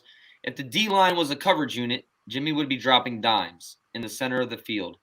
5 yards in front of him, 6 yards behind the line of scrimmage. McGlinchey probably thinks he's a receiver. And then we got one more here. Gemini Gamers says, $4.99, I appreciate you. We should use the screen game more to compensate for our lackluster run game. the passes don't be good. We be trying screens and they're just not good passes. And Debo's dropping, running backs are dropping. Jimmy's throwing the ball backwards. I was gonna say that without trying to make him sound bad. Go look at his screen throws. They're hard to catch. Screen throws are supposed to be touch passes, like right there, because all they got to do is run. The blockers are ready. Oh my God, can you imagine Trent Williams on a freaking screen? He's already pushing. I'm sorry. Yeah, I'm ready for Sunday. They've blown four screen passes already this season. The shovel pass at the goal line against the Eagles. The Trent Williams ran into the running back, or the running back ran into him, vice versa. You had the throw backwards. You had the other two against the Eagles where you threw it to Debo and Debo dropped it, but good thing he did because they would have lost 5. And then you had the throw earlier in that game to Juszczyk where you hit him in his feet. So that would be great, but Jimmy can't throw those. He can't. Last one, Quest for 6, $5 said, I told y'all we should have taken Parsons round 1, Asante round 2, new defensive coordinator, new DC, a rookie quarterback doesn't help us win Super Bowl this year. We have an aging roster. Go ahead, Mike. Yeah, I love when I get to disagree with a comment. Y'all using hindsight, and y'all only looking at 3 weeks of football, bro. You're only looking at 3 weeks of football. But it's tiring, fair. Mike. That is fair. It's fair because we've been seeing this, Mike, since last season. And the 29. Okay. No, we haven't. We haven't seen any of these rookies since last season, bro. I'm not talking about the rookies. I'm talking about the way we play football. I'm sorry. So I'm on something totally different. I'm talking about the. Okay. Right. He's naming rookies that we should have got, and he's talking about a quarterback ain't gonna help us. My apologies. What I'm saying is, I truly believe that Lance starts at some point this season and takes over, and the league is forced to adjust in a hurry. And if I had it my way, it's after week 12. Because now we're heading into the postseason, and it's just like 2012 with Colin Kaepernick and Alex Smith, and the league is like, oh, sugar, honey, iced tea, what do I do? What do you do is deal with us in the Super Bowl.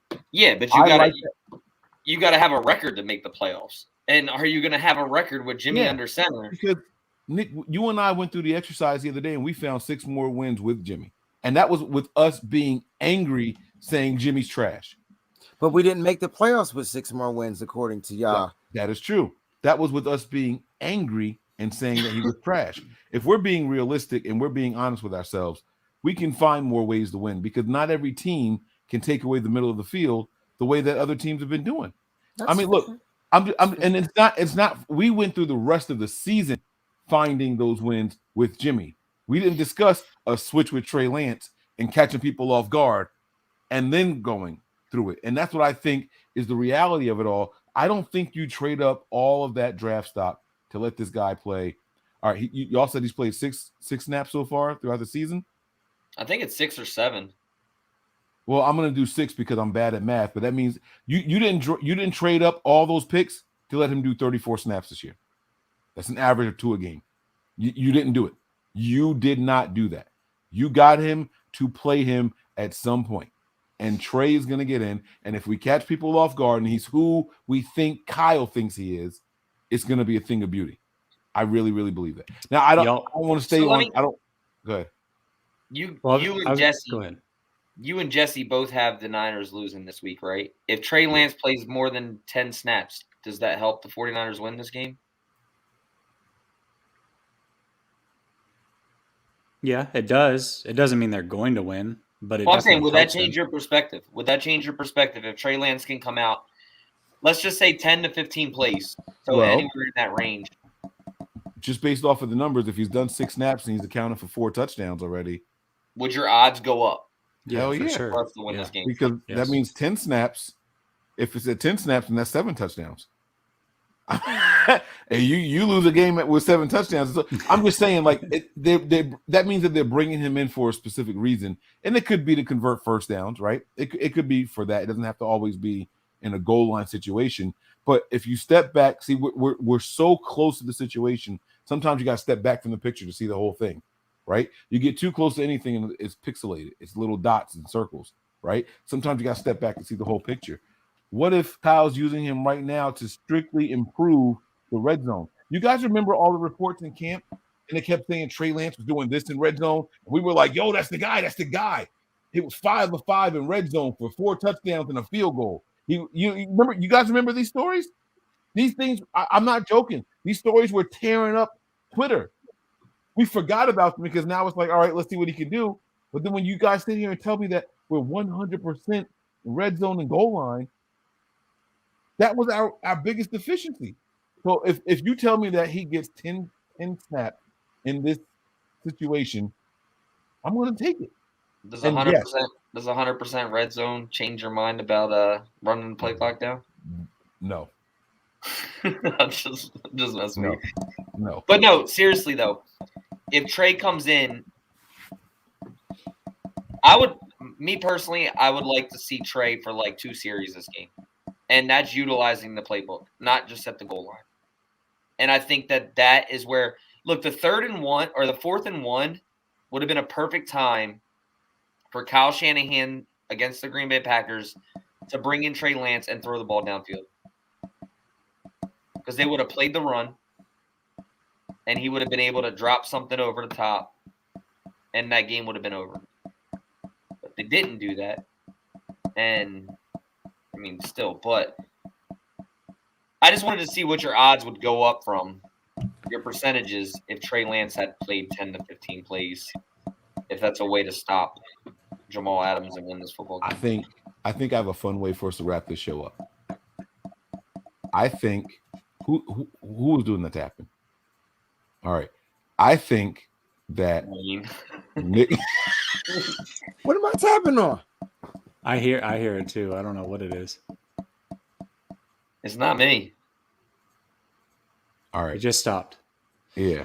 I think that we should Nick and Wayne, I think you two should come up with a plan for the Seahawks to beat the Niners, because y'all have the Niners winning. And then Jesse and I come up with a plan for the Niners to beat the Seahawks. We gonna break off in the breakout rooms. This ain't Zoom. Come on, no, we can do this right here, man. Let's do this, man. Let's give the viewers a show, man, because we already made our predictions at the start, right? So there's no need for us to sit here and say why we think it's going to happen. We think it's going to happen for obvious reasons. This is good. I like this. Right. You guys are going to sit here and say, if I say, well, why do you think we're going to win? Well, the Packers are a better team. We barely lost to the Packers. We got a week at home where we're resting, not a day of travel. We're going to win this game, right? I'm with you guys, 100%. We're going to sit here and say, Jimmy can't throw the ball, da-da-da-da-da. So that's how we're going to lose the game. Let's flip it. Let's force the other side to think outside the box and give the viewers something, to talk about. They still, by the way, Wayne, they still blaming you, bro. I'm cracking up, bro. They still yo, you threw your hands in the air like this and it's still happening. They was like, yo, it's Wayne, bro. It's Wayne. He tapping with his ping. That was Wayne. Oh, I love it. So I think you two should devise a plan on how the Niners lose the game, and then Jesse and I will come up with a plan on how the Niners can win. All right.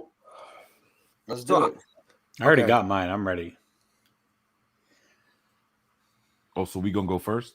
Oh yeah, you come up with this whole thing and you ain't ready. Yeah, you're going first. I didn't think I thought of the subject. I didn't. Okay, well, okay. Let me give everybody time to think. I got one more thing I want to run by you guys today, because the Trey ain't ready crowd ran with this all over Twitter, and I don't know if you guys saw it, but Quincy Avery came out today and said no rookie QB should ever start. The juice is not worth the squeeze. That is his primary QB coach in the offseason.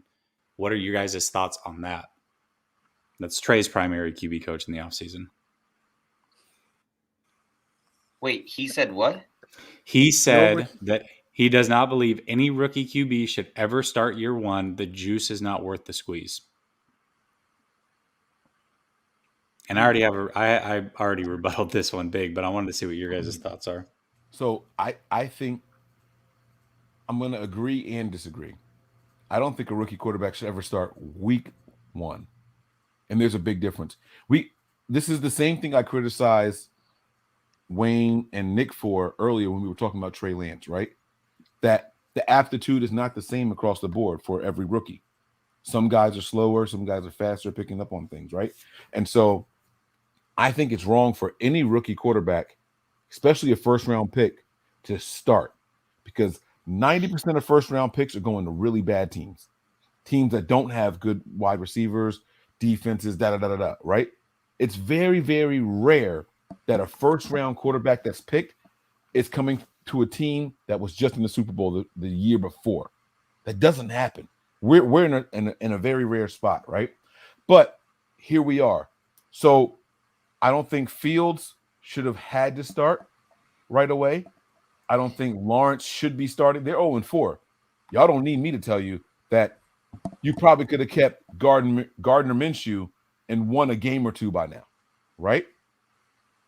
They could have C.J. Beathard, who's their backup, and probably have won a game or two by now. No rookie should have to start week 1. It's just too much. Speed of the game, processing NFL defenses, taking a snap from under center. We say this stuff like it's easy.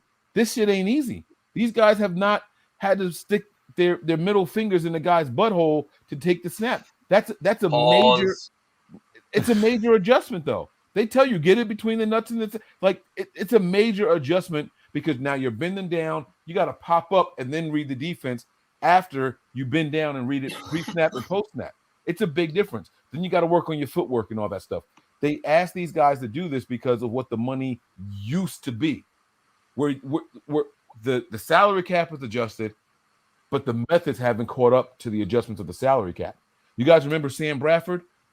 He's the last quarterback in the first round to get that major deal. What was it, like $70 million, and never took a snap in the NFL, right? But if I draft you and you're making $70 million, you're getting your ass out there. Where here we are with Trey Lance, he's going to make $24 million over the course of 4 years. I'm not rushing to get you out there. You get what I'm saying? There's a big, big financial difference. I have the luxury of sitting back and letting you study and get ready. And so I'm with him at that point. But what I disagree with is the first year. According to your statement, and correct me if I'm wrong, Jesse, he said that a rookie shouldn't start the first year, the whole year. Yep. And that's putting everybody on the same mental plane. That part I disagree with. Yep. I mean, that's I couldn't say it any better. I mean, I think that I do agree with the sitting and learning, the speed change from the collegiate level to the NFL. But I also think that it depends on where your team is at. So if you have a team around you that can win, you have a good offensive line, things like that, and the player is ready, then you should be able to start him that year. But if he's not ready and you don't have those other pieces on your team, then I can see where he's coming from. So I agree to disagree, I guess you could say. I agree because it's kind of the situation that your football team as a whole is in, as well as the quarterback and how ready he is. If he's not ready, then let him sit and learn. And it also depends on who's ahead of him. Is he going to learn anything new from the person ahead of him? Or learn how to compete in the NFL? Do I think Trey Lance is learning from Jimmy Garoppolo? No, I don't. I think he's learning from Rich Gangarello. I don't think he's learning anything from Jimmy Garoppolo. I think he could learn better being under center or in shotgun than learning from Jimmy Garoppolo. So that's speaking with Trey Lance. But I agree to disagree. I think it really depends on the situation and also if the quarterback is ready or not. Yep. I just straight up disagree. I do too. Like y'all can't I get y'all logic, but this ain't old football, yo. Like this is a whole new level, new game, new speed, new type of quarterbacks. Quarterbacks are coming out of college just a little bit more prepared logically, and so you keep saying he has to learn the playbook. I get it. So Kyle Shanahan probably has the most complicated offensive playbook in the NFL, but that's on Kyle. Like Kyle Like, don't expect the rookie to come in here and learn your playbook. Change the shit up. Like, let this do. We've watched you. Does Jesse need to mention the names of some of these quarterbacks that have won MVPs and that did decent in their rookie years, like Ben Roethlisberger, Cam Newton, and these guys who actually went on to do good their rookie season because the coaches said, you know what? They're not going to learn these plays right away. So let's kind of like figure them out. And the NFL didn't catch up on them right away. Kyle has one under his belt also in RG3. Oh, snap. Right. All I'm saying is I disagree. Like, there's nothing about that I agree with. And again, he has that old school mentality. And then Nick, you just said the thing you just said was so dope, because usually when a quarterback goes to a situation a la Aaron Rodgers to Brett Favre, he has somebody he can learn by. I kept telling y'all motherfuckers that Trey ain't learning from Jimmy Garoppolo, but no one listens to me. Oh, he can sit behind Jimmy. Now everybody want Jimmy ass gone because Jimmy can't complete a pass past 6 yards. Now all of a sudden, Trey, what are we saying? You're confusing me. Like, I don't understand what we're saying. Like, look, Trey Lance. Well, it's not when I was saying to sit behind Jimmy, it's not meaning sit behind Jimmy and learn from Jimmy. It's sit behind Jimmy because Jimmy was capable enough to play and win football games to where he can sit in the background. I'm talking about what people in general. Oh, okay. Right? Yeah, I was just saying because people in general say, oh, you draft a rookie, you let him sit behind a quarterback. That's the general thing that we say, and you're going to learn how the quarterback's ways. Jimmy ain't teaching Trey anything. Jimmy wasn't trying to teach Trey. Jimmy didn't even congratulate Trey until we all said something, and then it became a thing. Oh, yeah, Trey Lance, welcome to the team. Like, come on, guys. Jimmy was butthurt. Nah, Jimmy was the first one to reach out to Trey said. That's bull crap. That's what Trey said was the first one. That's what Trey said, so not hurt the fans, to hurt feelings of the organization. I don't even think they get along. You just see him in pictures posing and cheesing for $1. Like, I'm telling you, bro. Like, all I'm saying is I disagree with that situation because it depends on the quarterback. It depends on what you said, Nick, the situation that they get themselves into. And we've seen rookie quarterbacks be successful in the NFL starting week 1. Just like specifically mobile quarterbacks, by the way, mobile quarterbacks, quarterbacks that have that second thing to bring to a game that don't have to sit back in a pocket. Pocket quarterbacks usually struggle year 1. Mobile quarterbacks get it done year 1. And we can talk about, players, Mike, you brought it up, players that get paid big, right? And that's why they had to start them back then. Well, since then, Kyler Murray, Justin Herbert, Josh Allen, Russell Wilson, Cam Newton, all these guys have been after that big payday. They all have 2 things in common. They all have big arms and they can all run. And every single one of those guys have been just fine starting year 1.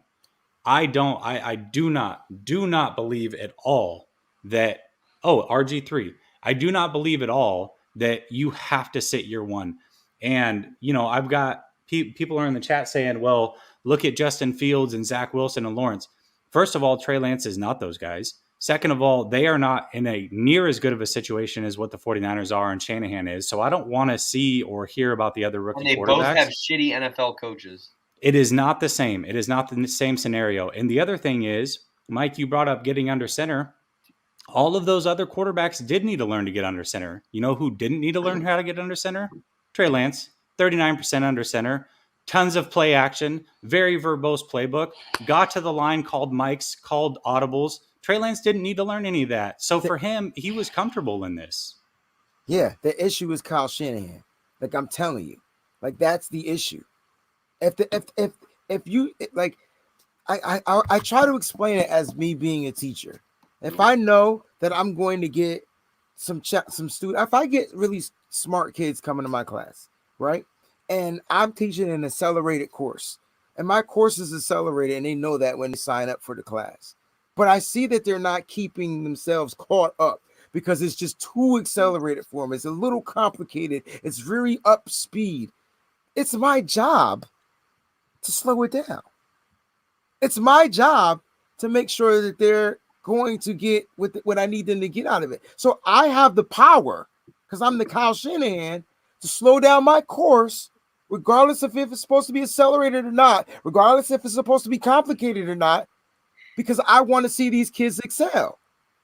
It's like, Kyle, you got the piece. You drafted the guy that you wanted, and now we got to wait till you say he's ready, or until he's ready. I don't even know what that means. Like, I don't know what ready means. I don't know what that means. Because he looks ready, he looks good in the uniform. He puts on a uniform and he scores touchdowns. Like, what does he have to do to be ready? Like, what does that mean, Kyle Shanahan? So until I understand what that means, I can't get with that. Does Trey Lance disappear from red zones once Jeff Wilson comes back? I don't even think Kyle wants to play Trey Lance. I don't think that's true, because if he didn't want to play him, he wouldn't put him in those situations down at the goal line. I just think he kind of like had no choice. Like, it was nothing to lose for him. At that touchdown, it was 2 seconds on the clock, guys. What was the odds of that turning into 6 points going the other way? Really slim to none. It could have happened, but it was super slim to none because but you could have took 3 and went into halftime with a field goal. So I don't think it mattered at that point. We were down 17-0. It didn't seem like Kyle was calling plays on his bag. It just seemed like he was just going to try something. I don't even think he cared if that worked or not. I mean, I'm glad he was happy, but then at the end of the day, you said you were screaming for Trey Lance to come in the game. I've been screaming that shit since Philly, and guess what? Trey Lance was on the sideline throwing balls, passes to non-players. Just warming up. That's what I'm trying to say. Yeah. Let's get to these comments real quick, then we'll move on to our exercise. Niners analyst, my dude says, it would be a good game for Lance to start. Seattle doesn't disguise coverages 92% of the time. Shout out Lester Lance to read post-snap. Love the show, fellas. Appreciate you. Appreciate you, bro.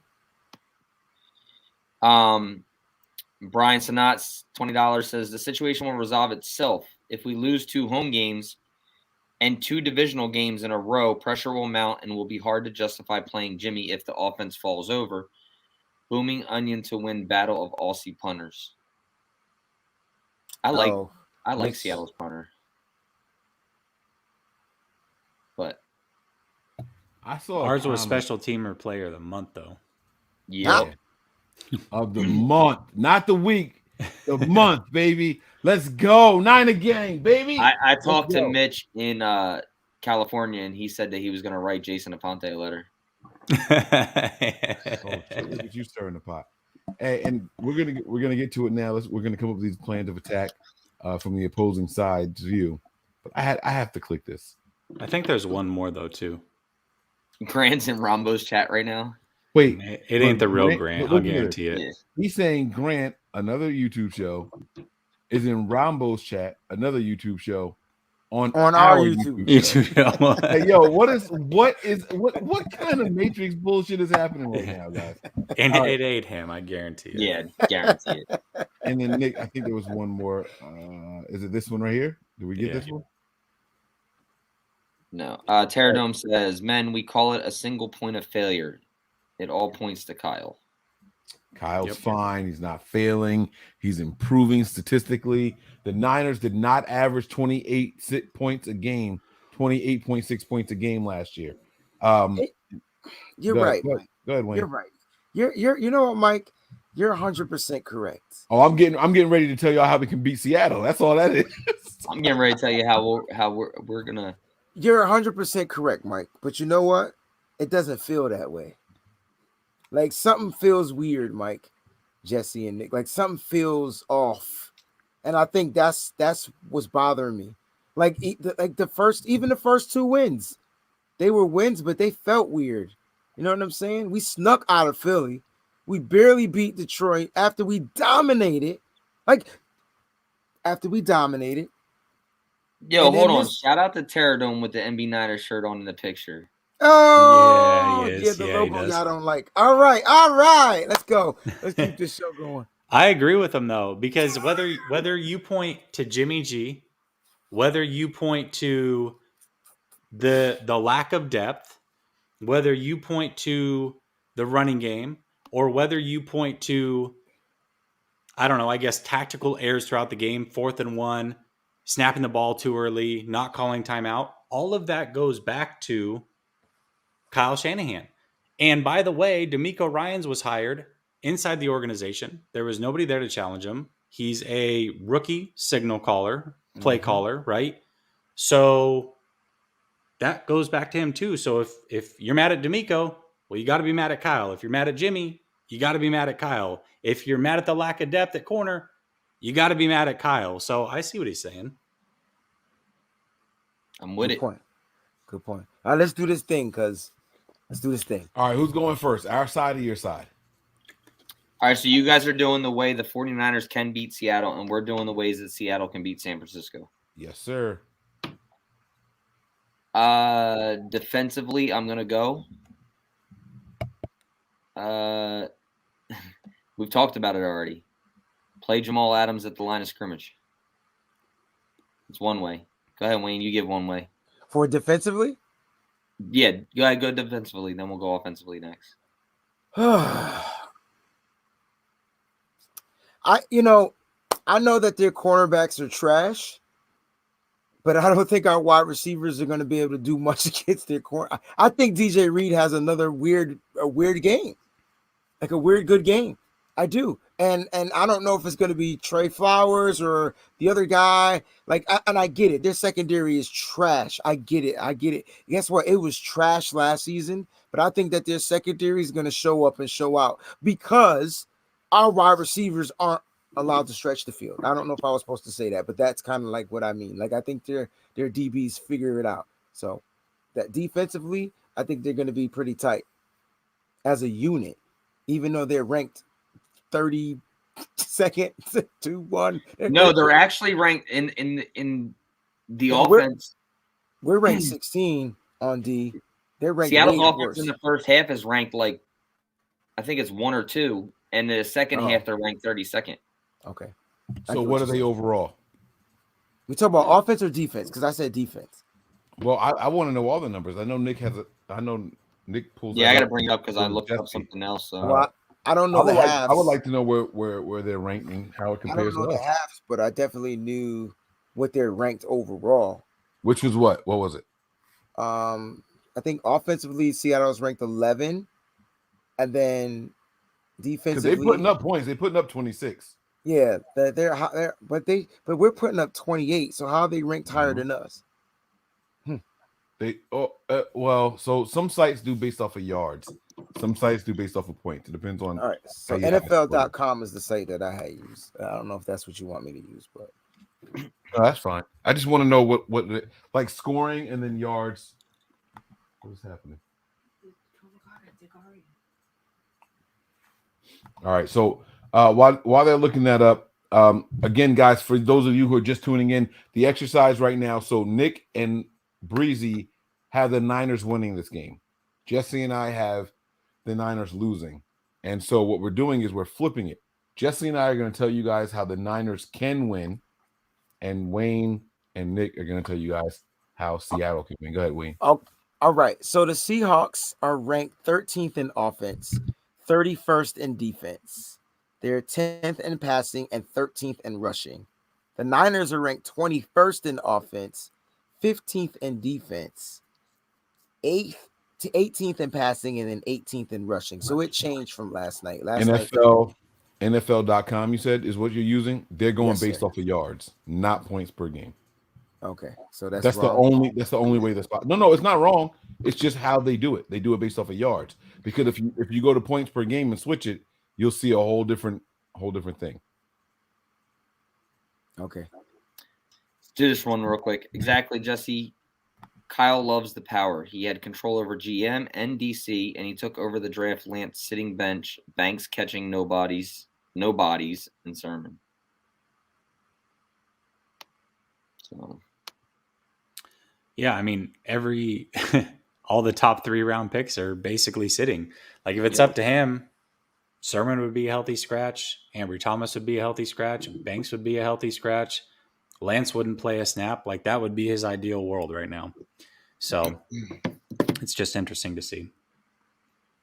I don't like this Jesse guy. He's making me not like my coach. Sorry. 51%. Yeah, 51. Okay.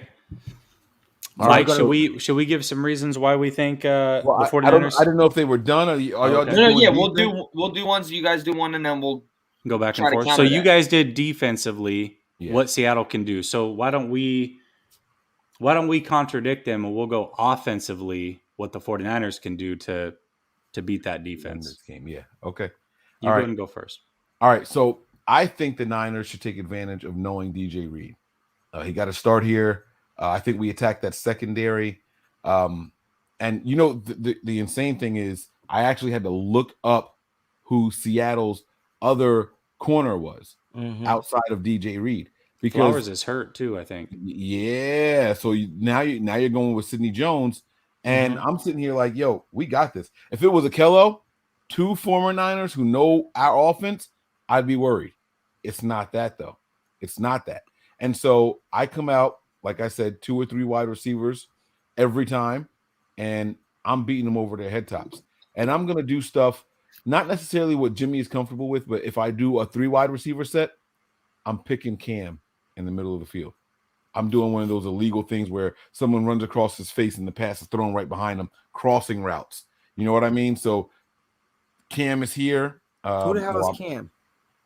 I didn't mean Cam. I'm saying Chancellor. My bad. Bobby Irvin. Wagner? I mean, not Irvin. Wagner. God dang. Yo, the cup is empty, bro. It's the cup. Bro, I thought Cam Chancellor. Look, No, I've no. been playing Madden, and this is a Chill. Cam Chancellor No. card, so I thought maybe he came back. No, my bad. I meant to say Wagner. So like you crossing Wagner's face with a receiver. So Wagner's here, the receiver crosses right in front of him, and then we complete the pass underneath him, going around him. You know what I'm saying? Like that's the strength of their defense. Just dance around them all night long. Frustrate him. We can attack all night long. Yeah, I would say the other thing that the Niners can do is, so we know that they have trouble stretching the field vertically, but stretch it horizontally. This was one of the biggest issues last week, right? So the reason that you were able to watch the broadcast version and see all 11 players jumbled into that screen is because the 49ers ran a lot of tight sets on third downs, which is the exact opposite of what they do well. Spread everybody out. Give Jimmy easy reads, let him know what he's looking at, and force Wagner, Adams, all of these guys to cover sideline to sideline. Use what they want to do against them. So if they want to blitz, that's fine. We're going to know you're blitzing pre-snap because we're going to go on double counts. We're going to see you fake the blitz, so now we know you're coming. And if you are covering, we're going to make you cover one-on-one in space and make it easy on our guys. We're going to try to get Kittle matched up on Jamal Adams and expose that coverage weakness that he has. All right, guys. What do y'all think Seattle can do on offense? Good job, Jesse. I like that. I really like Thanks. that. Wayne, you want to go first this time? Yeah, man. I mean, we Seattle has the best player on the field, and so good luck containing him. Though, wait. Are you talking about Russell Wilson or are you talking about DK Metcalf? I'm talking about Russell Wilson. So good luck containing him. You think DK Metcalf is better than Russell Wilson? I didn't know if you were counting the quarterback. Well, that's where their offense starts. Their offense starts and dies with Russell Wilson. Take Russell Wilson out, you guys win the game. If you don't take Russell Wilson out, you're going to have to try to figure out how to contain him. And so I think Russell Wilson is going to do his best to expose the D. He's going to look, Russell's going to take plays outside of the pocket. It's what he does. And then I know he's only 32 rushing yards this year. I get it. It's low. He ain't played the Niners yet. Right. So he's going to get his guys to stretch the field. There's going to be guys down there. Our guy's going to be playing back. And when he feels like he can take off for the run, he's going to do some runs to extend plays. Russell Wilson is the king of extending plays, and he's going to do that. You're going to have a tough time trying to stop him doing that. And just when you think you're going to be able to contain Russell Wilson, he'll be able to throw to those deep 2 wide receivers down the field. I think Gerald Everett is hurt or COVID or something. Because as of right now, he is out of the game. He has to pass 2 tests, I believe, in the next 24 hours in order to participate. So at least you eliminate one. of their tight ends. I keep thinking I'm them because I'm representing them. You eliminate one of their tight ends, but Russell Wilson, like I said, is going to be the reason why Seattle Seahawks do their thing against that 49ers defense. He's that smart, he's that cerebral, he's that athletic, and he's that deadly with his arm. Don't forget he can throw the ball deep down the field, and he has the receivers. Go ahead, Nick. Yeah, and when it's crunch time, he runs. Like if it's a close game and y'all gonna get me in the secondary, I'm gonna run, and that's what he does every time he plays this. I be screaming at my TV. I be screaming, yo. If I didn't have the money for my new TV, this one would have been broke already. I'd have thrown something at this one because of Russell. I swear to God. I'd be like, it's not in the account right now. That's what I do. I'm sorry. Go ahead, Nick. It's on you, bro. You went Russell Wilson. I'm going to go with the run game, and I think that the Seattle Seahawks need to dominate the line of scrimmage. And where I'm going to do this is they need to take advantage of the wide nine technique when the San Francisco 49ers are in their wide nine, control the line of scrimmage and be able to eliminate Fred Warner out of the game, get into the second level. Not saying hurt him or anything like that, but be able to get to the second level, block him out, and average, I would say 4 to 5 yards per carry with the run game up the middle, and that eliminates the pass rush on the outside and eat up the middle of the field with the run game. All right. G-Rod says we're blurry. I think that's your connection, my guy. Yeah, Either that or you need to switch it to 1080. Y'all look clear as day to me. Hey, Jesse, let me ask you a question really quick. Mm-hmm. And this is not your answer on your response on how the Niners win this. Would you play more man or more zone in this game? Just curious. Zone, man. Zone. Yeah, I'm going zone. So you don't have the corners. You don't have the corners to play man against these receivers, bro. All right, you do if you bracket them. If you play man on Lockett and DK with safety coverage designated to them, trust Fred Warner to take out whatever tight end there is, right? Or running back. Or running back. Right. I mean, I think I like those odds more than zone. I don't think I like. I don't think I. You want to put the pressure or on Lenore to play man coverage on Tyler Lockett or DK Metcalf? Lenore plus Tart. No, I get you. I get the bracket, but I'm just saying you're putting the pressure is on the cornerback. They're hoping that the bracket is there to help. Like, you know what I'm saying? Right. But you trust that right off the bat. I mean, DK is huge. Oh, it's not Lenore. Well, maybe it is, but right now our starters are Norman and Moses. I don't have Norman starting. And if Norman's starting, I let him man up straight up against DK. That's what happened last game. Oh, you saying because he's injured? Yes. Okay, I was gonna say because that's what happened last game. I think he's gonna play though. I want him to play. Don't get it twisted. He's gonna play. I just don't know if he's gonna be ready to go for Sunday. I would want Mosley on Lockett. Yes, it's exactly what I just said. Yeah. Okay. Yeah. And but I don't think you need to bracket with Norman. I think Norman is physical enough to jam to get into DK. And so I don't think he'll need to be bracketed if he played man. So can we do man zone? I think DK gonna smoke Norman, and that's why he needs safety help. I don't know if he'll smoke him, dog. Devontae couldn't even smoke Norman, and I know DK is faster. Yeah, but I was gonna say I know DK, but Devontae. What is Devontae's 4? He's a 4.3, right? No, hell no. Okay, 4.4. I don't know what he ran, but I know on film he ain't no 4.3. He's a better route guy. He's just better getting open. I got you. Right. He's a 4.56 guy. Thank you. But the reason I want let me just be clear here. I know that Mosley's faster than Norman. Yes. But the reason I want Norman on DK is because he's a tactician. He's going to give you more of the cerebral play than the physical play. And if you have somebody over him to have his back, Jimmy Ward is who I want on DK. I want Jimmy Ward on DK. Oh, that's because you watched that video, right? Yeah, yeah. I want Tart on DK. Tart.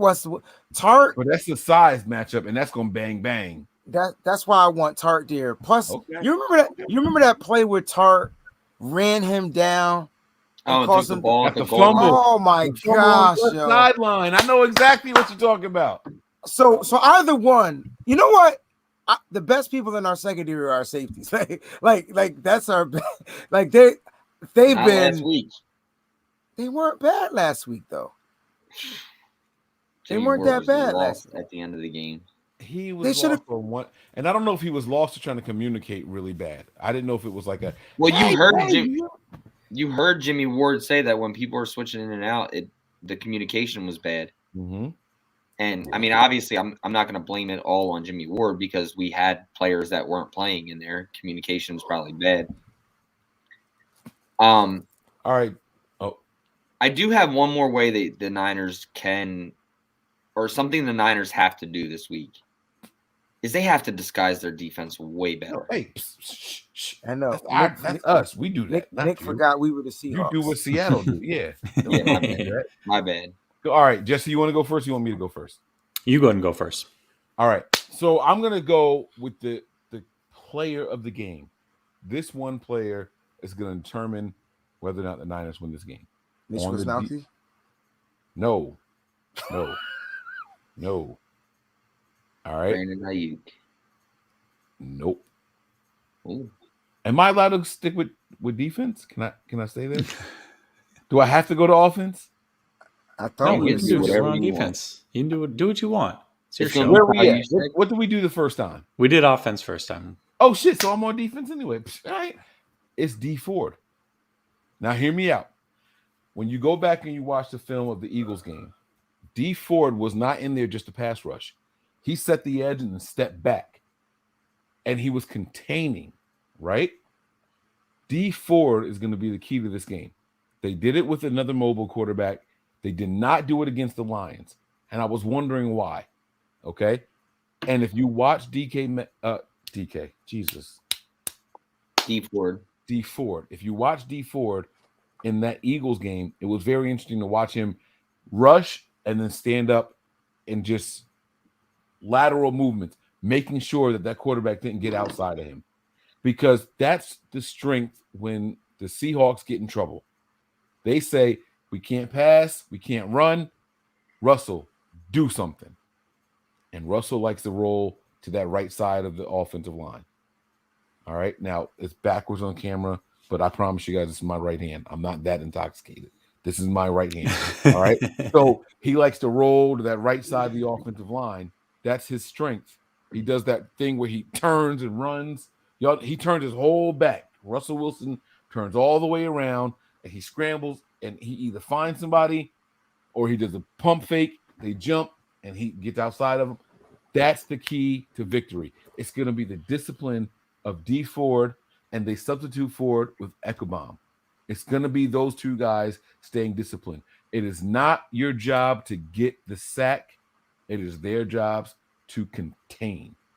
I hope you all play Ekobom, because I don't even know who the hell that is. Ebukam, yeah. He said Ekobom. All right, Nick. I said I hope y'all play him because I don't even know who the hell that is. I told you the cup was empty, bro. You gonna keep this? You just gonna keep pointing my flaws out. You can't remember one single person player on any team. We on national. Also, how did that work out in Philly with Ford doing that? Because I think Jalen Hurts ran all over us. No, it worked out well. It worked out. Go back and watch what happened on Ford's side when Ford was in there. It worked out well. Oh, so I saw exactly what you were talking about, Mike. Yeah. He did. First they were rushing him, and then they start that was the game plan change they made, was rush and then drop back and contain. Stop. Yep. And I'm gonna keep it on the defensive line. And a lot of people in here are saying Ebukam, which I agree. The ideal third down pass rush is Ebukam, Bosa, Armstead, Ford. And the way that I see it, though, is Ebukam is good at containing the edge also. So why not let him do that?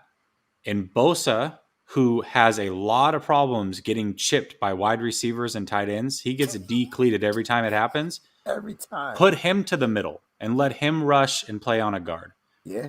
You switch those two around on third downs, it's a major advantage for you. So that's one thing that I'm doing as well along the defensive line. That's actually a really, really good idea. I saw a whole Baldy breakdown dedicated to how can the Niners help Bosa not get chipped so much. And I'm like, throw some salsa in there. Yeah, shit, salsa. All right, never mind. Or stunts, or he can start on the outside even. That's fine. Then do stunt like Aldon Smith and Justin Smith used to do. Do those stunts. Yeah. Would we have to Master change? Chef. Would we have to change out of the wide 9 to do those stunts? Because I hate this wide 9 thing. I know it's just You a wouldn't formation necessarily and a have to. stretch out of the formation, but it's just too much space. Sorry. Go ahead. Yeah, I mean, I mean on downs 1 and 2, the wide 9 is garbage. Down 3, I'm fine with it.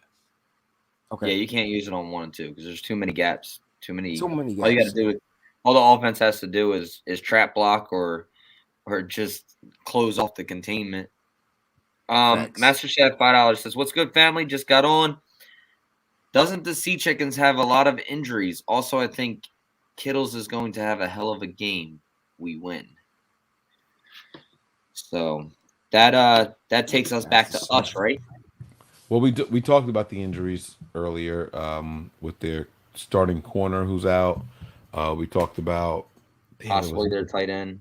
Yes, there was the tight end. Yeah, somebody said Griffin or something like that, right? Gerald Everett. Yeah, Everett. Echo bomb.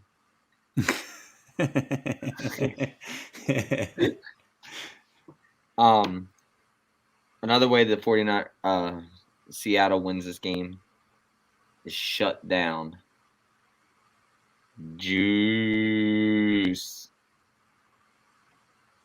Shut down. All right, we want to thank you all for checking That's this out. not him as a running back. I'm just saying him in general. I think he could have a big game this week. That's really a plan for me because I think no, it's not. You full of shit, Nick. You don't know. Juice always has big games against Seattle. Who game plans for a fullback? Stop it. You're lying. Don't do that. He's not the fullback, Mike. He's the halfback. He's not. Oh, okay. No. I was really using him as like wheel routes and things like that. So, I think you have to be able to stick him, and that's another way of keeping Jamal Adams off the line of scrimmage. Is utilize the fullback out in the flat. Well, that's what I was going to ask you guys. Who is responsible for covering the fullback? Depends on the set you're in. Well, give me the standard. If the Niners are in base, it's what? It's 2 receivers, 2 running backs, right? Well, 2 backs, as in Juice and a running back. Yeah, and a tight end. Right. One tight end. You have 2 backs, 2 receivers. No. It's going to be a linebacker. Linebackers are probably going to cover the running backs, but that's how you can get Kittle on Adams. So then we're depending on whoever is not Wagner to cover Juice. Correct. That might be our keys to victory right there. And I see why you just said what you said, Nick. Yeah. Juice. I wasn't taking a shot at you. Guys, even though I want to. It felt like a shot. It 100% felt like a shot. But it wasn't. That's all right. It wasn't. It's okay. It's all right. I like it. Appreciate NBN. And then, guys, for the love of God, if Seattle goes 3x1 with 1 on the short side, they're throwing long to the short side. Oh, 3 wide receivers, Yeah. Yep. That's a good observation by you for sure. That's a very good observation. If you notice it, hopefully the 49ers notice it also. They probably say that every week, and then when the game gets here, and I'm like, how did y'all know this shit? But yeah, I'm with y'all. People said our energy is low. It's 1 in the morning on the East Coast. Down. Yeah, Jesse, you on the East Coast too? Yeah, he's I'm Florida, in Tampa. Oh my God. Y'all should have been here for the start of the show. Go back and rewatch it. Listen to the podcast. Oh, I thought he was talking to us. Like I was working, but no. Yeah, we were all working. Like it's bad. It's bad over here, man. I am crashing hard over here. But we here, y'all. Come on, man. And it ain't game day yet, but it's game weekend. We getting there, man. Tomorrow's Friday, October 1st. Let's go. And do not forget, we have a bonus show coming to you guys tomorrow night. Make sure you guys are here. Sorry for everybody with a Friday show, Bruzy. I apologize. I'm sorry, Bruzy. We're going to be live. We have to because a guest reached out to us and said, hey, I want to be on your show, but I'm only available Friday. So it is what it is. But I'm excited to see who it is. The good thing about YouTube is that there's replays. You don't get all your views from the live. It's the replays, Right. that give you the views. So it's all good in my opinion. Anyway, it's all Appreciate the 359 that are watching tonight. I seen it at 428 at one point. So yeah, and I heard that somebody else is on down the dial. Yeah, some cat food eating motherfucker. Oh, you can't say that out loud, Michael. All right, get me off of the show, bro. I'm gonna have to call Ecobomb on you, bro. Huh? I'm gonna have to call Ecobomb on you. Okay, I see what you say. All right, it's cool. Yo, Nick is definitely not dreaming, but I do need to get more sleep than an hour. I think I've had an hour in the last 3 days. So yeah, that's not good. No. That's how you have a stroke. They say that's worse than drunk driving. So you gotta chill with that shit, bro. For your sake and the sake of others around you. You like that's not good. So let's do some final thoughts and go home. I can't believe we did a 2-hour show already. Let's do this. No, Jesse, I appreciate you jumping on too. Let's start with Jesse as the guest. Final thoughts is a segment that we do. Promote yourself, anything that you're on, let people know where to find you, and any final thoughts that you want to leave the faithful with. Then we'll go to Breezy, Nick, and then myself. Yeah, so, I'll give a final thought first. If Norman and Mitchell play, I'm riding with the Niners. I don't think Norman plays. I do think Mitchell plays, and so that's why I'm picking Seattle. But I reserve the right to change my mind if those two play. And, of course, I mean, I'm from the Northwest. I hate the Seattle Seahawks as much as y'all. Nothing I would love more than to beat the brakes off these guys. I just have to be realistic. I have to keep it real and give you my honest opinion. But I hope that the 49ers win this game. I really do. As far as where you can find me, you can find me on Twitter at JNA_LSS. It's right there in the corner. And you can find me on YouTube, Last Second Sports. And I also write a little bit for 49ers, all 49ers Sports Illustrated.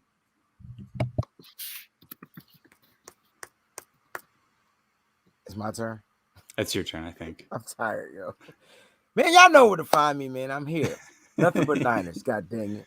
But if you want to see some of my own personal stuff, man, go ahead and follow Wayne Breezy channel. That's where the Nitty Gritty Niners show is, and you can go right there on YouTube. So everybody in here, there's 323 of y'all.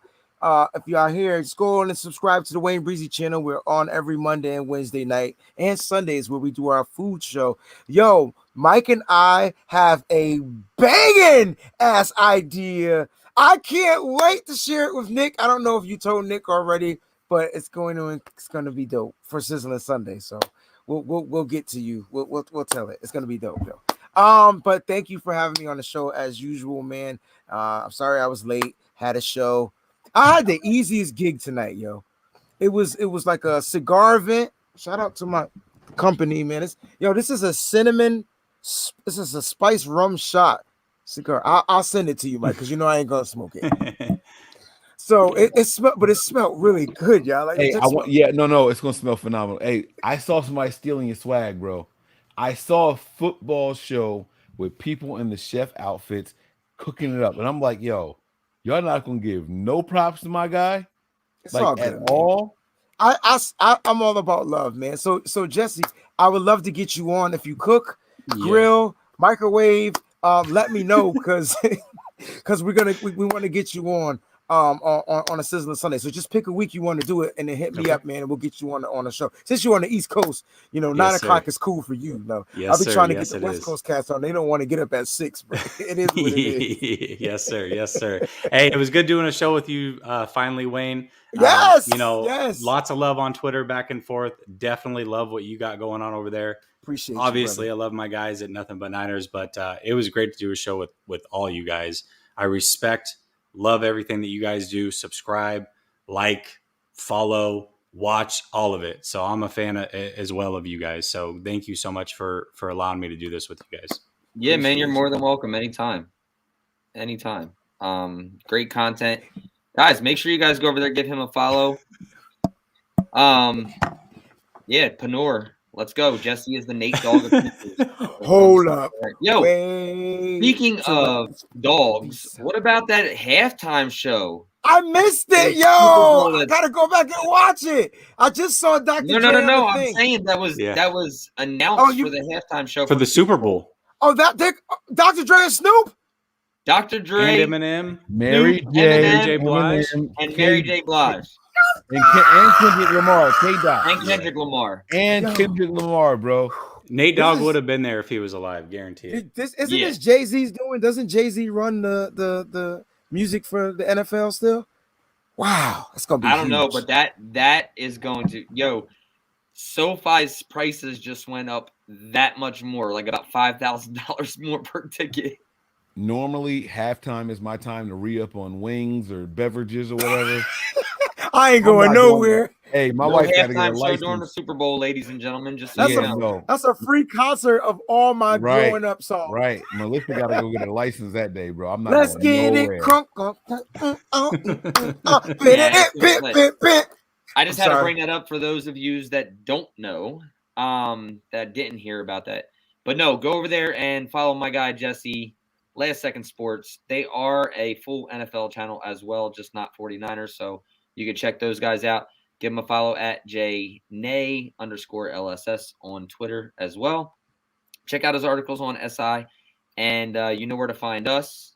And like I said, I think one of the keys to victory this week is see a little bit more of Trey Lance and utilize the fullback and tight end more this week up against Seattle. I think I'm not going to give you – well, yeah, I guess we can do final predictions, right? Are we doing those now? Are we doing it tomorrow?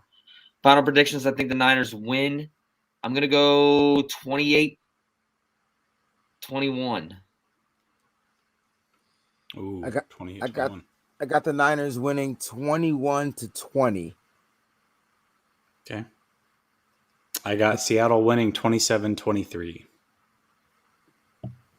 I'm going to give it to Seattle 31-24. Damn. Could see that. 31-24. Yeah. Could see that.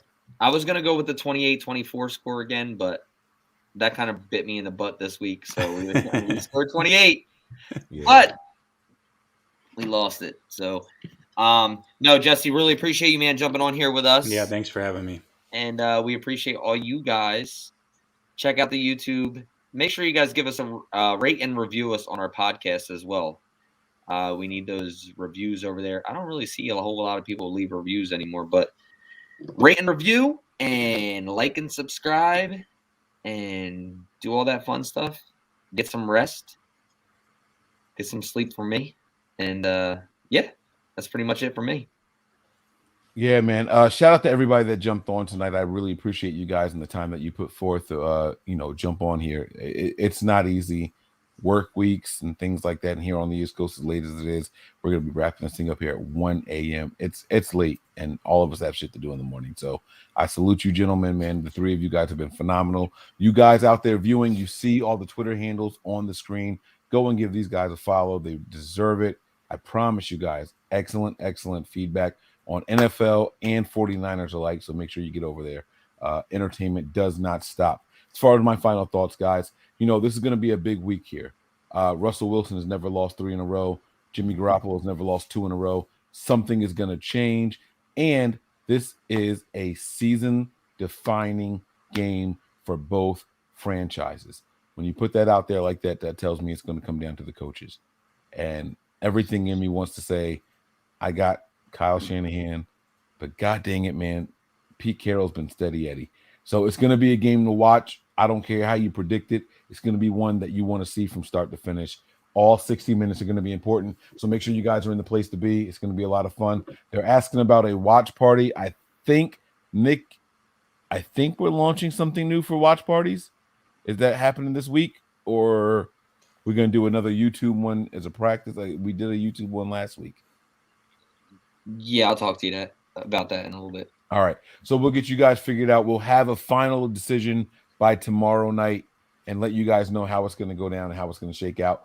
But make sure you guys watch the game and stay tuned because it is a season-defining game. Yes, that's right. I'm saying season-defining all the way in week 4. All right, it's going to tell you guys the status in the NFC West, and so on and so forth. So that's going to do it for us tonight. We thank you guys. Show love to everybody, no hate, and that's it. We're going to get up out of here. I can't point to Jesse. Do you know I log out, Jesse? No. All right, so I'm going to point to my guys. You guys ready? Let's do it. You guys ready? All right, here we go. Prepare for glory. Anticipate pain.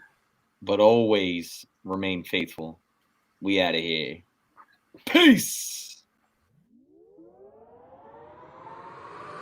We all gas, no brakes, pumped up, no fakes. We spinning, we winning, we high stakes. We never miss, we all makes. Look at us dudes trying to prove, bringing you news with nothing to lose. Mike, Nick, Tony, Wayne, Method Man, we bring the pain.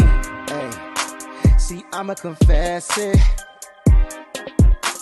We under the pressure. If you looking to find us, we them nothing but Niners. Nothing but Niners. We nothing